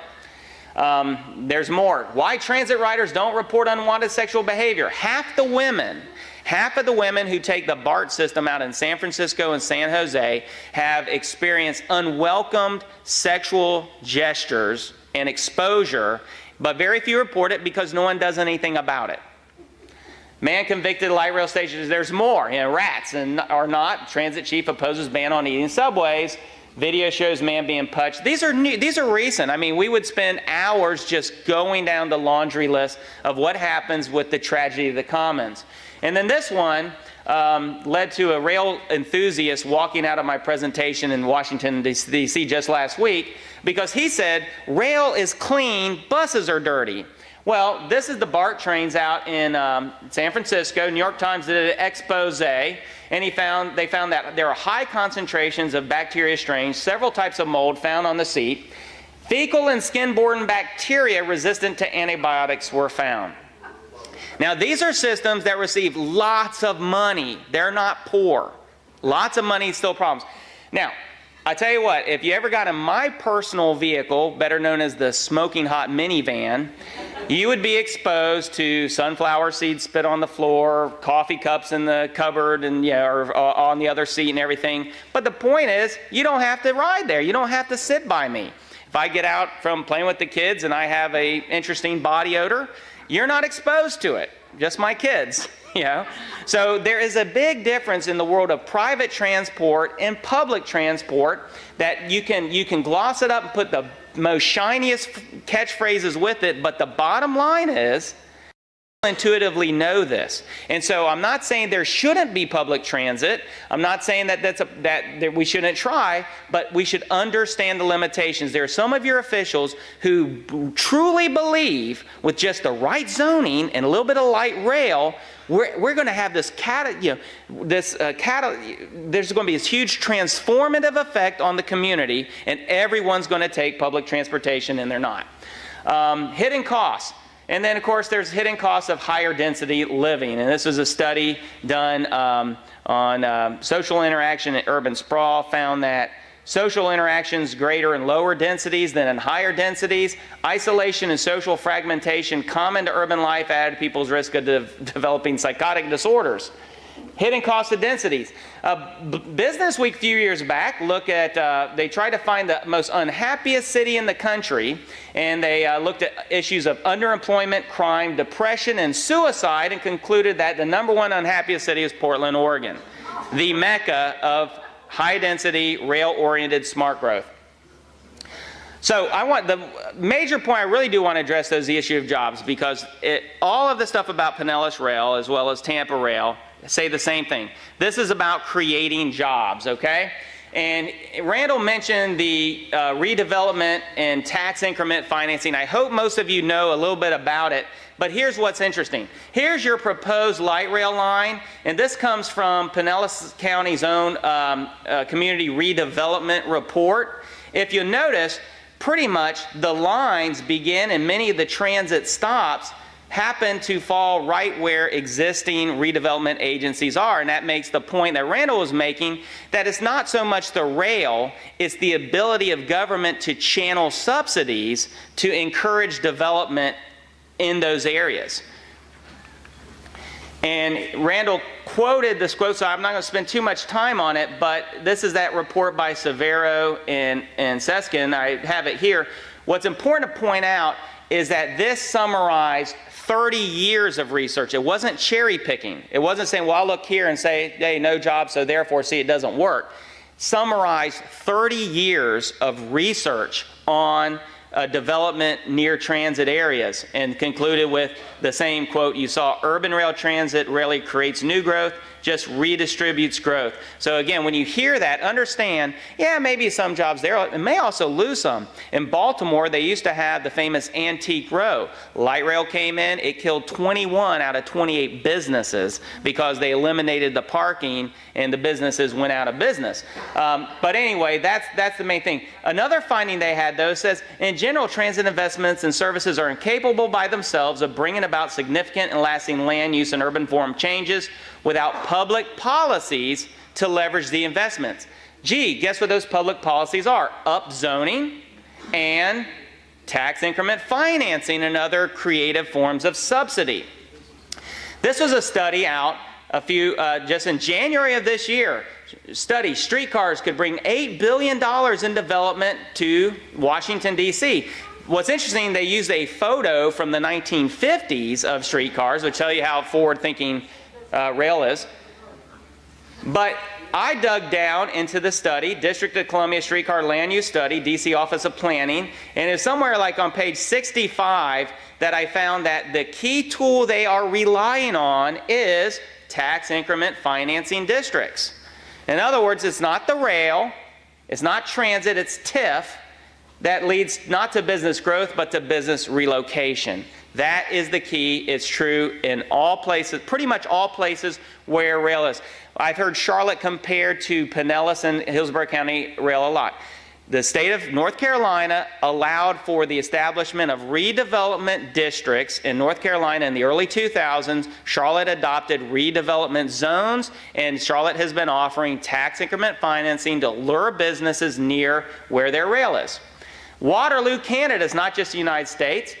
I like Waterloo, something symbolic about, rail transit and Napoleon and Waterloo. Anyway, here's this great headline from the Record, May 30th. 2012, Waterloo office project spurred by light rail line. Of course, it's not built yet. They're just saying they're going to come there because of light rail. But you have to dig down a little bit deeper to see the report a few years back, where you can't really see all that. All of this discussion of transport action in Ontario and light rail is about how to use the tax increment financing to make it feasible. What's the problem with tax increment financing? I am a former elected official. I have voted in favor and against tax increment financing. I will tell you, it can be, if limited in duration and limited in range, it can be a useful tool. However, the reason it has to be limited is because what it does is it freezes tax revenue from the point where it begins, and all new revenue generated must be used on these redevelopment projects, these subsidies. It cannot be used for core services. And if you're not paying for core services, you end up with something like that. All right? So that's a major problem. Now, the bigger problem is with rail transit, because you are asking for subsidies in perpetuity.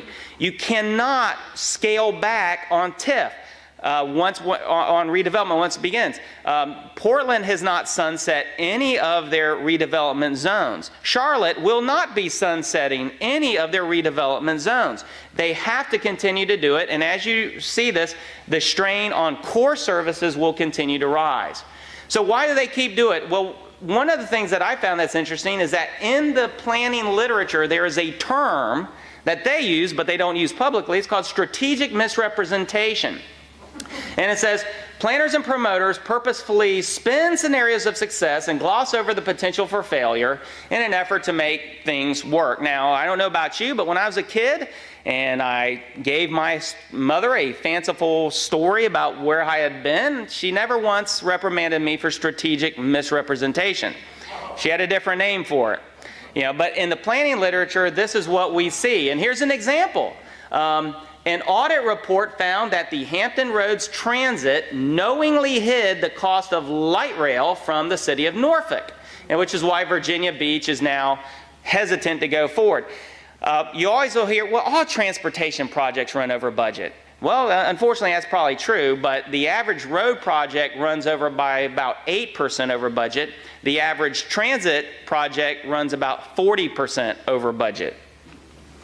So, smart growth sells because of clever marketing. They use rhetorical appeal, catchy slogans, nostalgic promises, heroic purposes, and the great motive of progressive impulse, envy. I am more, of all the deadly sins, I'm a little bit more inclined to gluttony and sloth, but if you're a progressive, maybe envy's the way to go. And fear, never forget fear. They envy Portland. Now, I have it on good authority that is not Randal O'Toole, although he does bike a lot.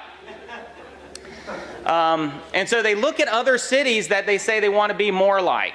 And so they sell you this image of Portland, but if you actually took light rail in Portland, this is actual interstate, proving that there is congestion. I once had a person in Gainesville tell me that we should do a visit to Portland because there's, quote, no congestion in Portland. But there's a lot. And if you do hazard a take on light rail, you'll either ride with a coyote or some weirdo wearing Daisy Duke shorts. Who knows? All right. Underlying a lot of this livability effort is absolute hostility to our preferred lifestyle. I'm not saying that the elected officials in your community have that. I believe many of them are sincerely well-intentioned, but the intellectual foundation behind livability is a deep disappointment in how many of you have chosen to live your lives. And some of it's just absolute moonbat quality stuff. Here's the Mother Nature Network from just last year. They asked for a reappraisal of a historical figure. And they said, and this is from January 24th, this person scrubbed nearly 700 million tons of carbon from the atmosphere. His depopulation efforts over such a large swath of land meant that countless numbers of fields were returned to natural forests. So who is this great visionary? Genghis Khan. Yes, Mother Nature Network asked for a reappraisal of Genghis Khan because he is history's first smart growther. So we can beat this boondoggle by the bay. Just a couple of years ago, a group of ne'er-do-wells across the bridge helped stop a tax proposal for light rail in Tampa. There's Randal and Wendell, who I cited earlier. There's also Sharon Calvert and Karen Jarosh. And one of the things they did is they really got involved.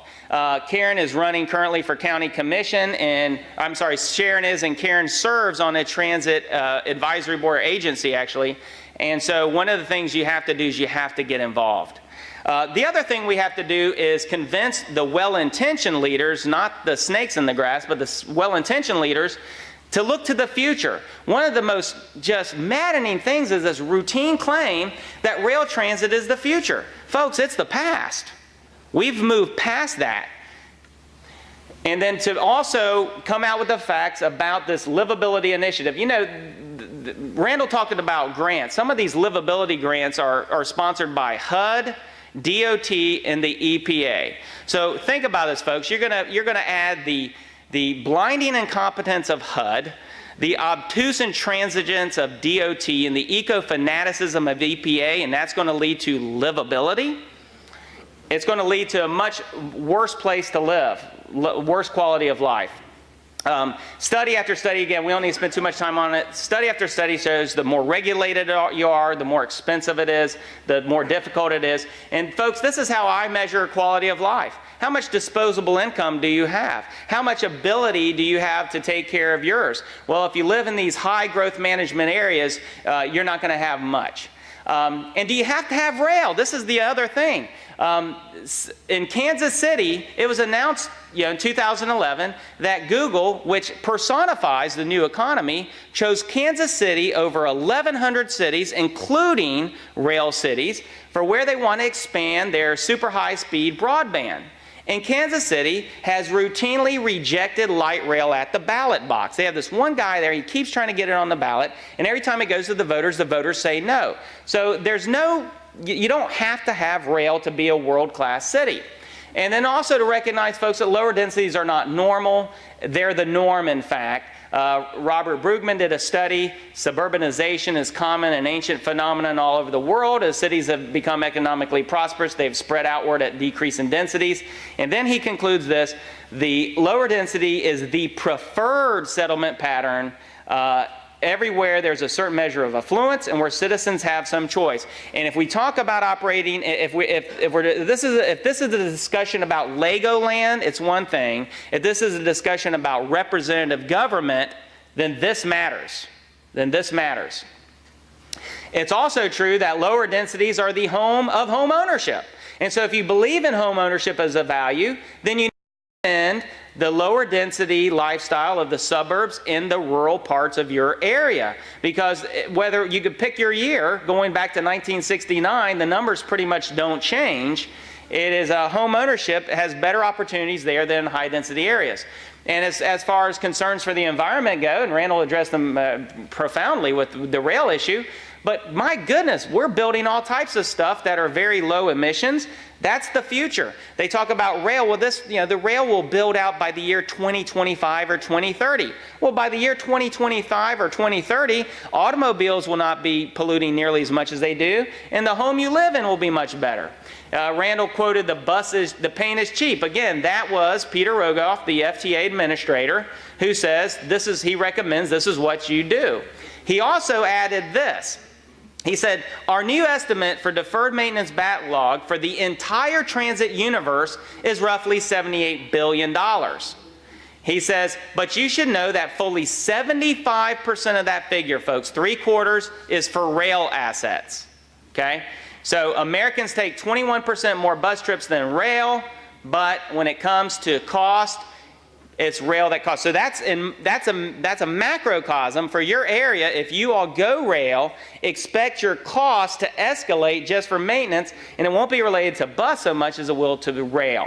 So what can you do for better bus service? They say, well, we'll expand bus service. Probably if this were to pass in years 1 through 3, you will see an expansion of bus service. But what happens over time is the rail tends to cannibalize the bus service. Now, this is out in LA, and it says here, U.S. orders Metro to review cuts in bus service. There's been a civil rights action because in order to keep rail running, they've had to cut service for the bus routes, which go to the historically low-income areas, which also happen to be predominantly Black and Hispanic. So they're experiencing less ridership opportunities while they continue to run rail out to the affluent suburbs. And so when you hear the claims that we need to expand bus service for the poor, understand this, that you can pick your city and it's almost the opposite of what happens.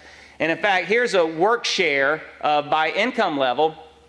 And even for low-income people, there's not that much greater, red is transit, there's not much greater reliance on transit than when you get higher up. It's more of a lifestyle choice, and most people choose automobility where they can. So what are the solutions here? You can direct with existing revenues, you can rethink how you deliver transit, deliver it to zero vehicle households. Mobility vouchers is an innovative idea developed out of Washington. And basically, if you understand school vouchers, you want to give low-income parents the ability to send their child to the school of their choice. Well, why not give low-income riders a voucher that they can use for wherever they want? If they want to take the bus, fine. If they want to get a taxi, fine. If they want to pair it with some of their own money and maybe rent a car for a few weeks, then they can do that too. Privatized operations, which again, Randal is the authority on that. One-way street conversions and telecommute, and then the hot lanes, which is high occupancy tolling. You can build your way out of congestion. Maryland's inter-county connector is all electronic tolling, so you don't have to stop. It is reduced by half the daily commute. One of the writers said this is a transportation miracle.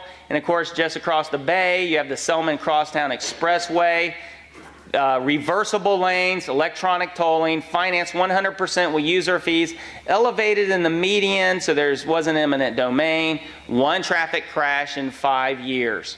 There are effective, efficient ways to move people. The more we drive, the less carbon monoxide is going out there because our vehicles are becoming more efficient. And then lastly, folks, automobility is livability. And that's one of the biggest misconceptions in the whole debate. Your private transportation gives you lower commute times. They want you to think with rail you will drive, your commuting time will be less. It will actually be more. You'll free up time, greater flexibility for jobs, wider geographical search nets, limits duration of employment. That was a UC Berkeley study. Benefits, we've heard all this war on women talk. Access to private transport is a key factor in determining women's economic inclusion. We like our cars. Now, the snobs like to tell us that's because we're dependent, but no. A car is a tool. It is a mobility machine. And just like, how many of you have cell phones? Why? Every one of you could use the public phone. It's inconvenient. You'd have to wait in line, but you could, right? You could, but you don't. How many of you have a laptop or person? Why? Every one of you could use the library's free computer. It's slow. You had to get in line, but you could. We choose these things because what does it do? It enhances our quality of life. These things enhance our quality of life, so they're not dependencies. They're things we've taken advantage of thanks to technology. So, here's your level of service prediction for the year 2025, but keep this in mind. A half-hour commute at an average speed of 30 miles an hour gives you access to 700 square miles of opportunity. A half-hour commute at just 42 miles per hour increases your opportunity zone to 1,400 square miles. So when your plans are aimed at slowing you down and increasing congestion, that is what's killing jobs and economic growth. Not TIF, not rail, that is. The vital role of mobility. Low-income workers who receive cars reveal that improved mobility brought them better jobs and higher wages.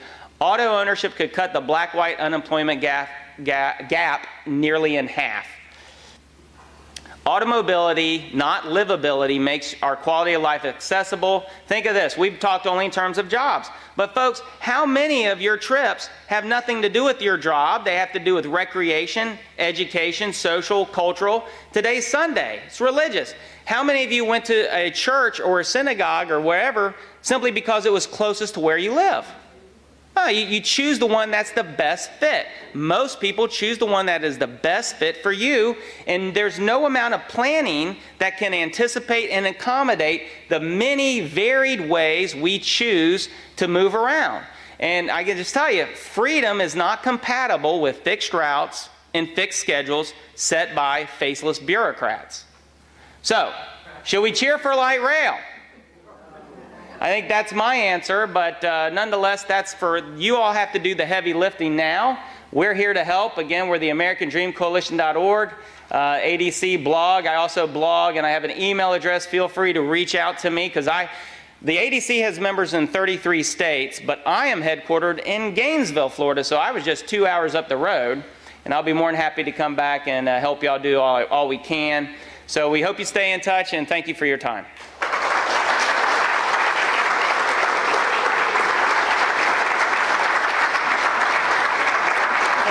Thank you so much, Ed. Thank you. Thank you so much.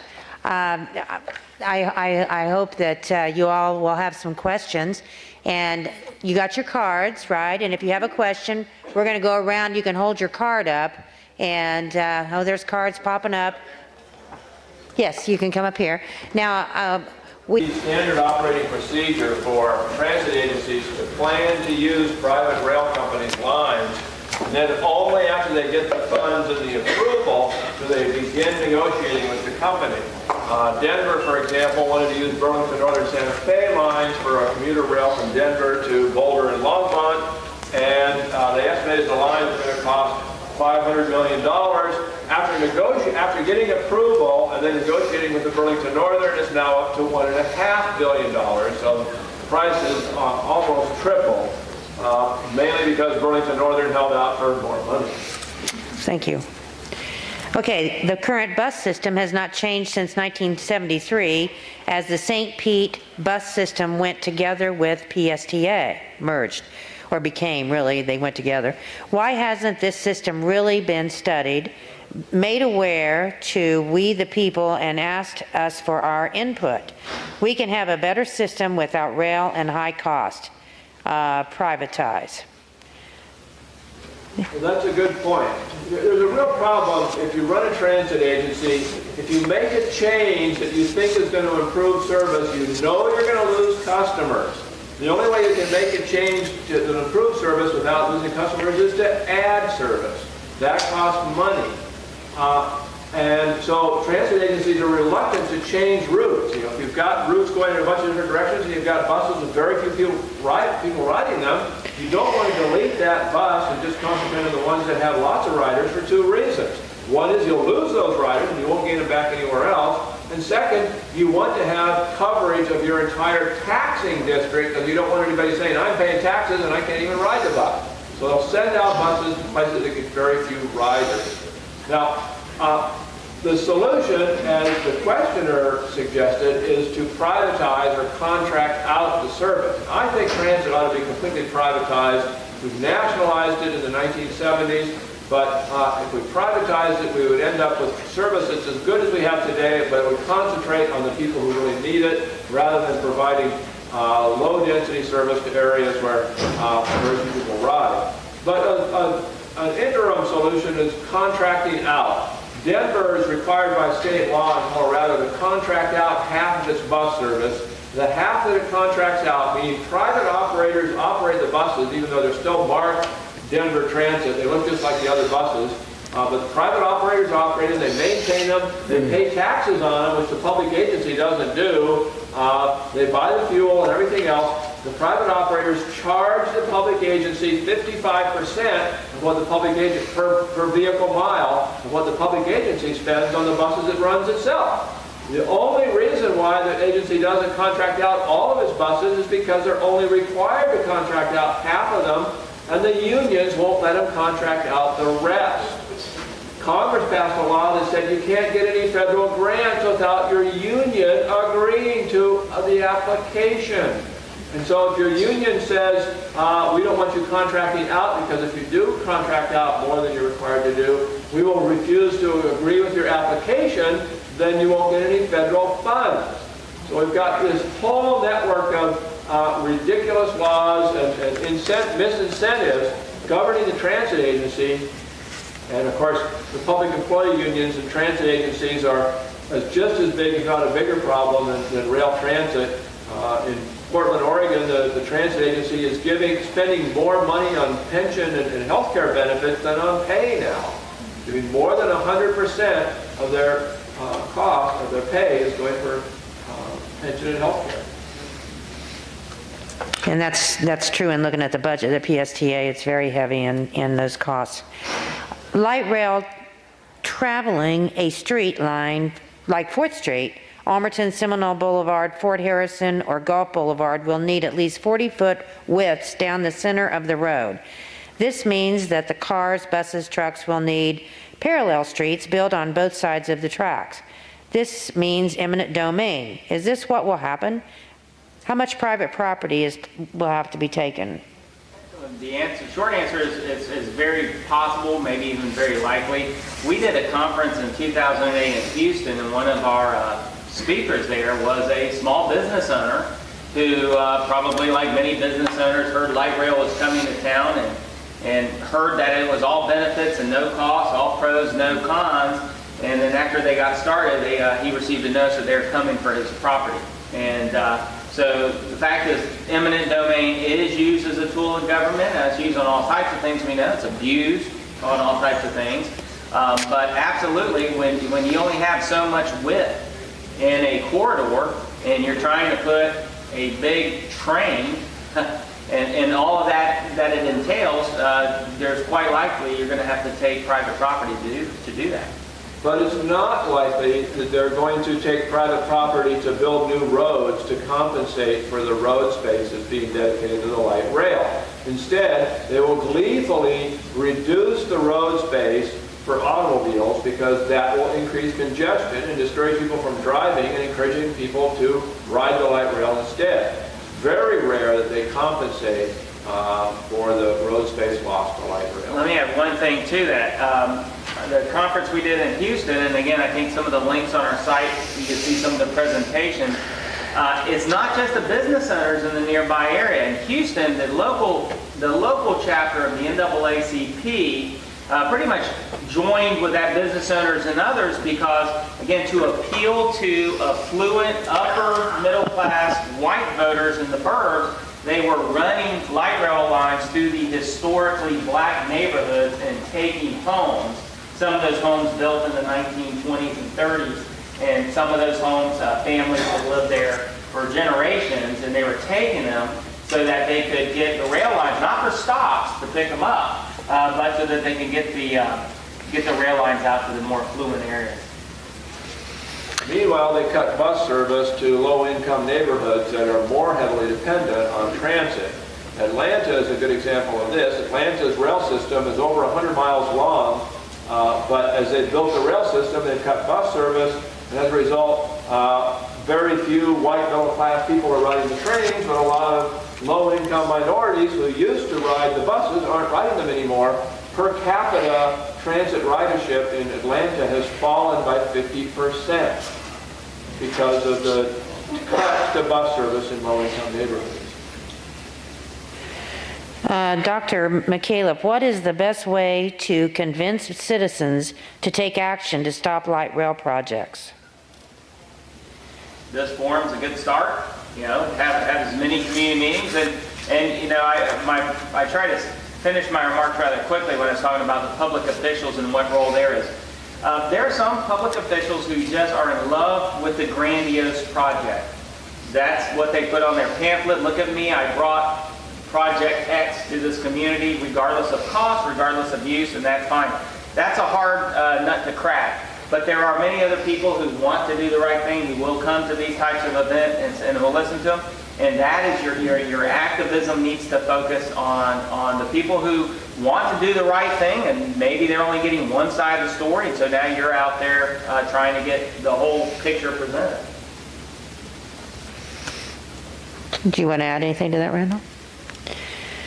Well, I would say, I would have to add that I've been just humbled really by the commitment of our core people that have continued and gone out and sign waved. And I'm looking at Betsy, who put together the sign waving campaign, and all the people that have joined 2 and 3 days a week to go out and stand on the busiest street corners over the last couple of months.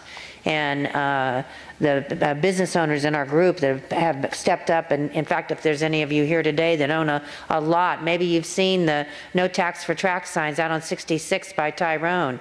Members of South Pinellas that own that property, and we've had several people that own prominent pieces of real estate allow us to come and put 4x8 billboards, construct those, put those up on their property.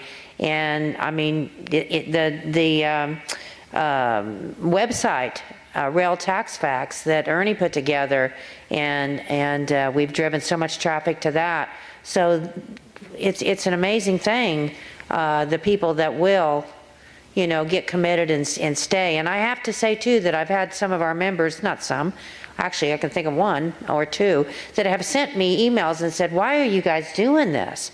Why so much effort? They just didn't get it. But I think that, we have 980 members, and I've had one person ask why. And so it's very heartening to have so many people that apparently do understand why we're doing this. This is about our freedom.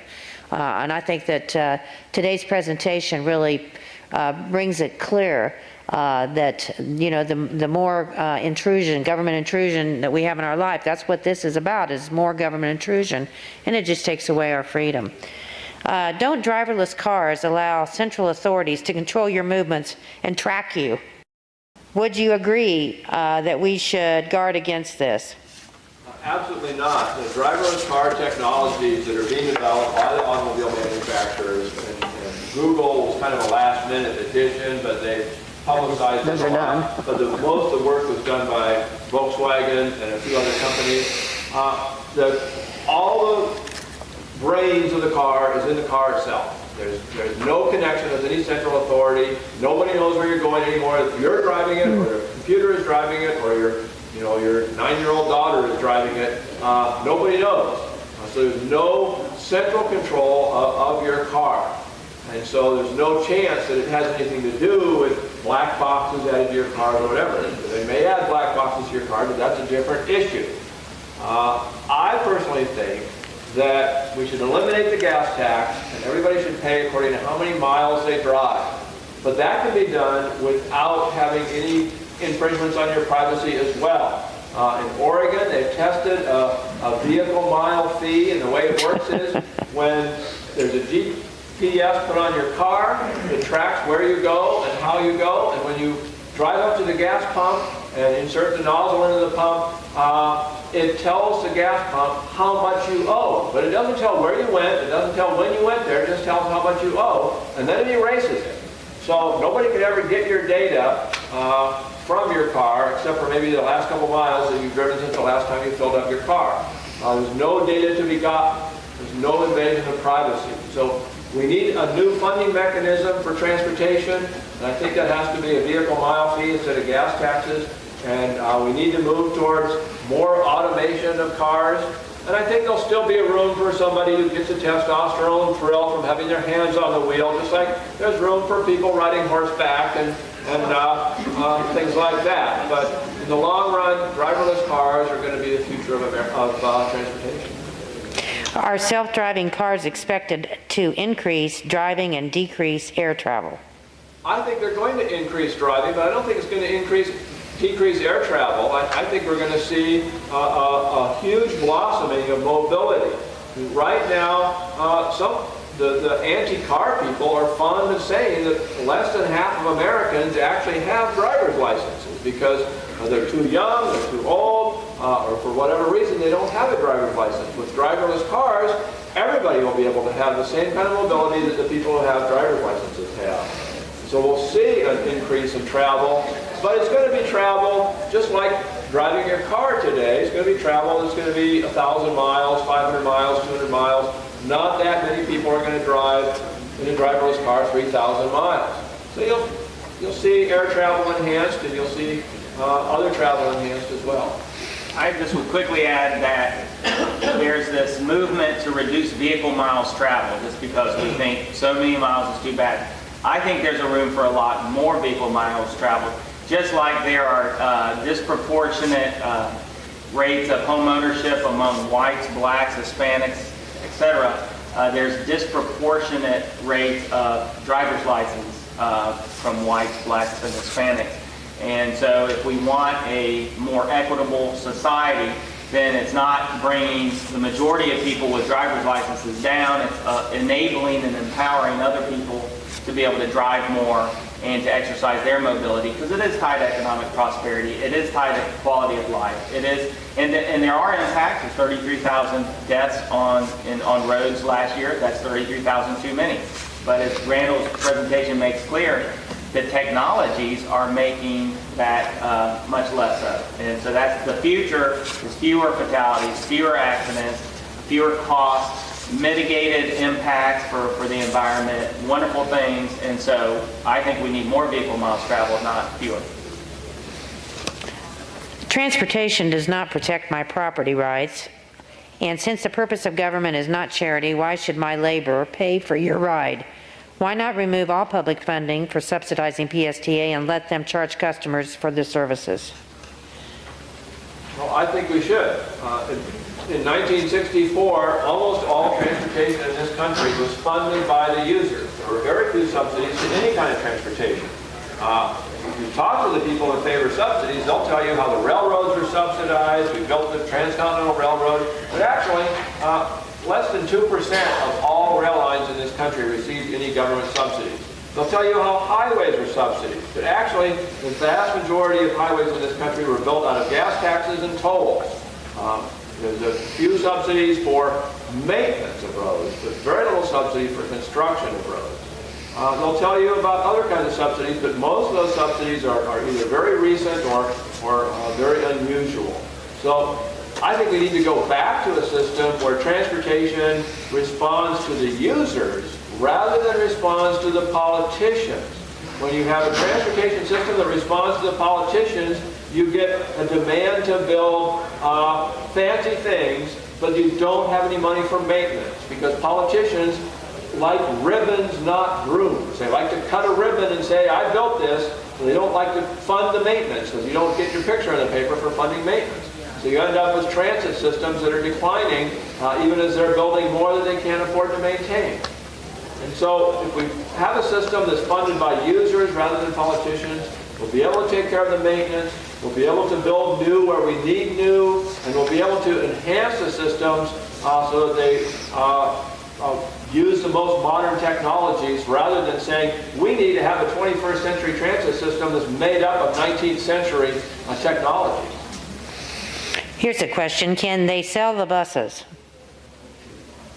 Can they sell the buses? That's a very interesting question. The federal government has a rule that if they buy buses for you and you decide you don't need them and you sell them, you have to pay the government back. Maybe you can sell the buses for the cost of what you have to pay the government back for. But if you build a rail line and it's a flop, you have to keep running it because what are you going to sell rails for? What are you going to sell all that infrastructure for? Stations, things like that. You can't make any money from it. So you have to pretend it's a success because you can't afford to admit it's a failure because you can't afford to give the money back to the federal government. So that means your taxpayers have to fund the operations and maintenance for years until it's fully amortized, and after 30 years, then the federal government will say, okay, then you can quit now. Can you speak to light rail in the lightning capital of the world? Lightning capital? That shouldn't be relevant. What is relevant is when it's poorly built, you do get leakage of the electricity. And the way the light rail works, they have overhead wires that are providing electricity in one direction, and then there's some of the electricity is going out through the rails. And so you have a cycle. And the electricity in the rails can leak into the ground and cause, hasten the corrosion of steel in steel reinforced concrete. So you have buildings next to the light rail line that start to crumble. And that has proven to be a serious problem in Houston and in a few other cities that have built light rail. And our last question. Why are the light rail systems so popular in Europe? Well, I'm glad you asked that question. We have about 30 American cities have rail transit. More than 130 European cities have rail transit. And if you go to Europe, you ride them, and it looks like there's a lot of people on them, but guess what? The average American rides rail transit 96 miles a year. The average European rides rail transit 108 miles a year. So they have 4 times as many trains, and yet they only ride it 10% more than we do. We think they ride it because we're in the train. When you get out of the train, and they're driving almost as much as we do. We drive for 85% of our travel. They drive for 79% of their travel. It's not that much different. So the illusion that Europeans are greener because they ride trains and we drive is just a fantasy, and it's totally untrue. I would add to that in this sense that a lot of progressive planners here want us to be more like Europe, but the reality is Europe is becoming more like America in the sense of land use and transportation. When you visit Europe, you usually visit it as a tourist, so you go to the central part of the city where there is rail, there's higher densities. Very few tourists get in, rent a car, and then drive out to the countryside, but if you did, you would see the expanding suburbs. And population densities in most European capital cities have steadily declined since about the 1960s. They're becoming more Americanized, and yet here they want us to become more Europeanized. And you make a great point about when we go, because 2 years ago I went over to Europe. I went to Italy and to Egypt. And in, let's see, it was in Venice, I guess. No, it wasn't in Venice. It was in Naples, that we were making a connecting, getting on this beautiful train to go down to go down south from there, and I got jumped. Yeah. On the train, a beautiful, beautiful train. And of course, these trains, there's no personnel in these cars. There's there really weren't very many people in the car either, the beautiful train. But there's like, a conductor, so to speak, that you don't see up at the front, and maybe somebody back in the club car. But as far as, you get in your car, and there's no employees, is what I'm trying to say. So my friend and I, we were getting our suitcases and lugging them up because we were transferring from one part, and so we were a target because we had our suitcases. I mean, that made us a target. And two women, and we were struggling with our suitcases and getting up on the train, and I had my purse on a crossbody. Thank goodness, ladies, if you travel, be sure and do the crossbody purse. If it hadn't been for that crossbody purse, first of all, it became a weapon. I was able to defend myself with the purse, but she came over and just got in close to me, and all of a sudden she's in my purse and she's pushing me, and there was nobody around. And so anyway, my point just being is that I spoke to one of the people at the PSTA, and they were talking about how wonderful it was and how safe it was, and I said, I think that's the only time I've ever been afraid and actually been assaulted was on a beautiful, beautiful train in Italy 2 years ago. So we are finished for the day, and appreciate all of you diehards who really hang in for the very last. We have a cocktail hour going on outside of the room here. We're going to go to dinner at Bascom's, and anyone that wants to go to dinner and join us at Bascom's, you're welcome to do that. I will need to know in the next few minutes. I have a list of people. I think we have like about 30 people that's already RSVP'd to go to dinner, and I'm going to be calling Bascom's here in just a moment so if you want to come up and see if your name's on the list, or if you want to come up and tell me to add your name to the list, please feel free to do so. And we just thank you so much. Now, the only thing I'm going to say to you is that we have yard signs out for your yard, and if you go out there and if you want to take a yard sign to put in your yard, no tax for tracks, those are available out there. And if you want to make a donation for those signs, that would be much appreciated. So thank you very much for coming.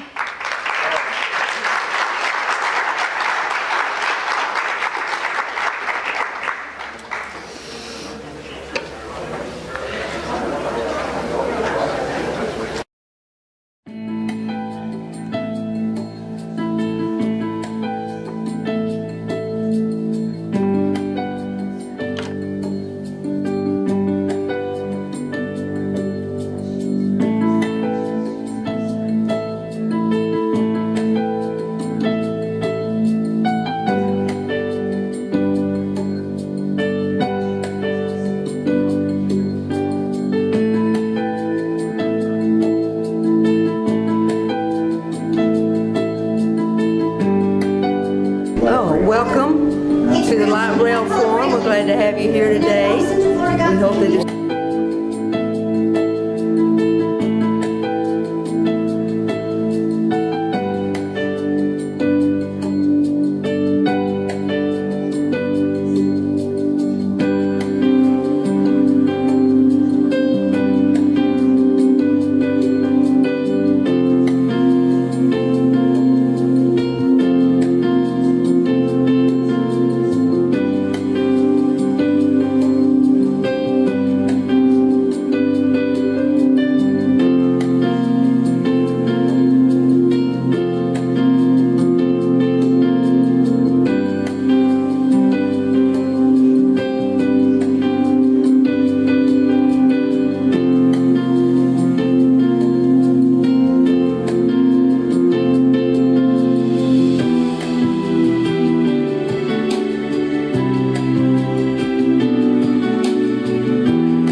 citizens are aware of this rail boondoggle, learning the fact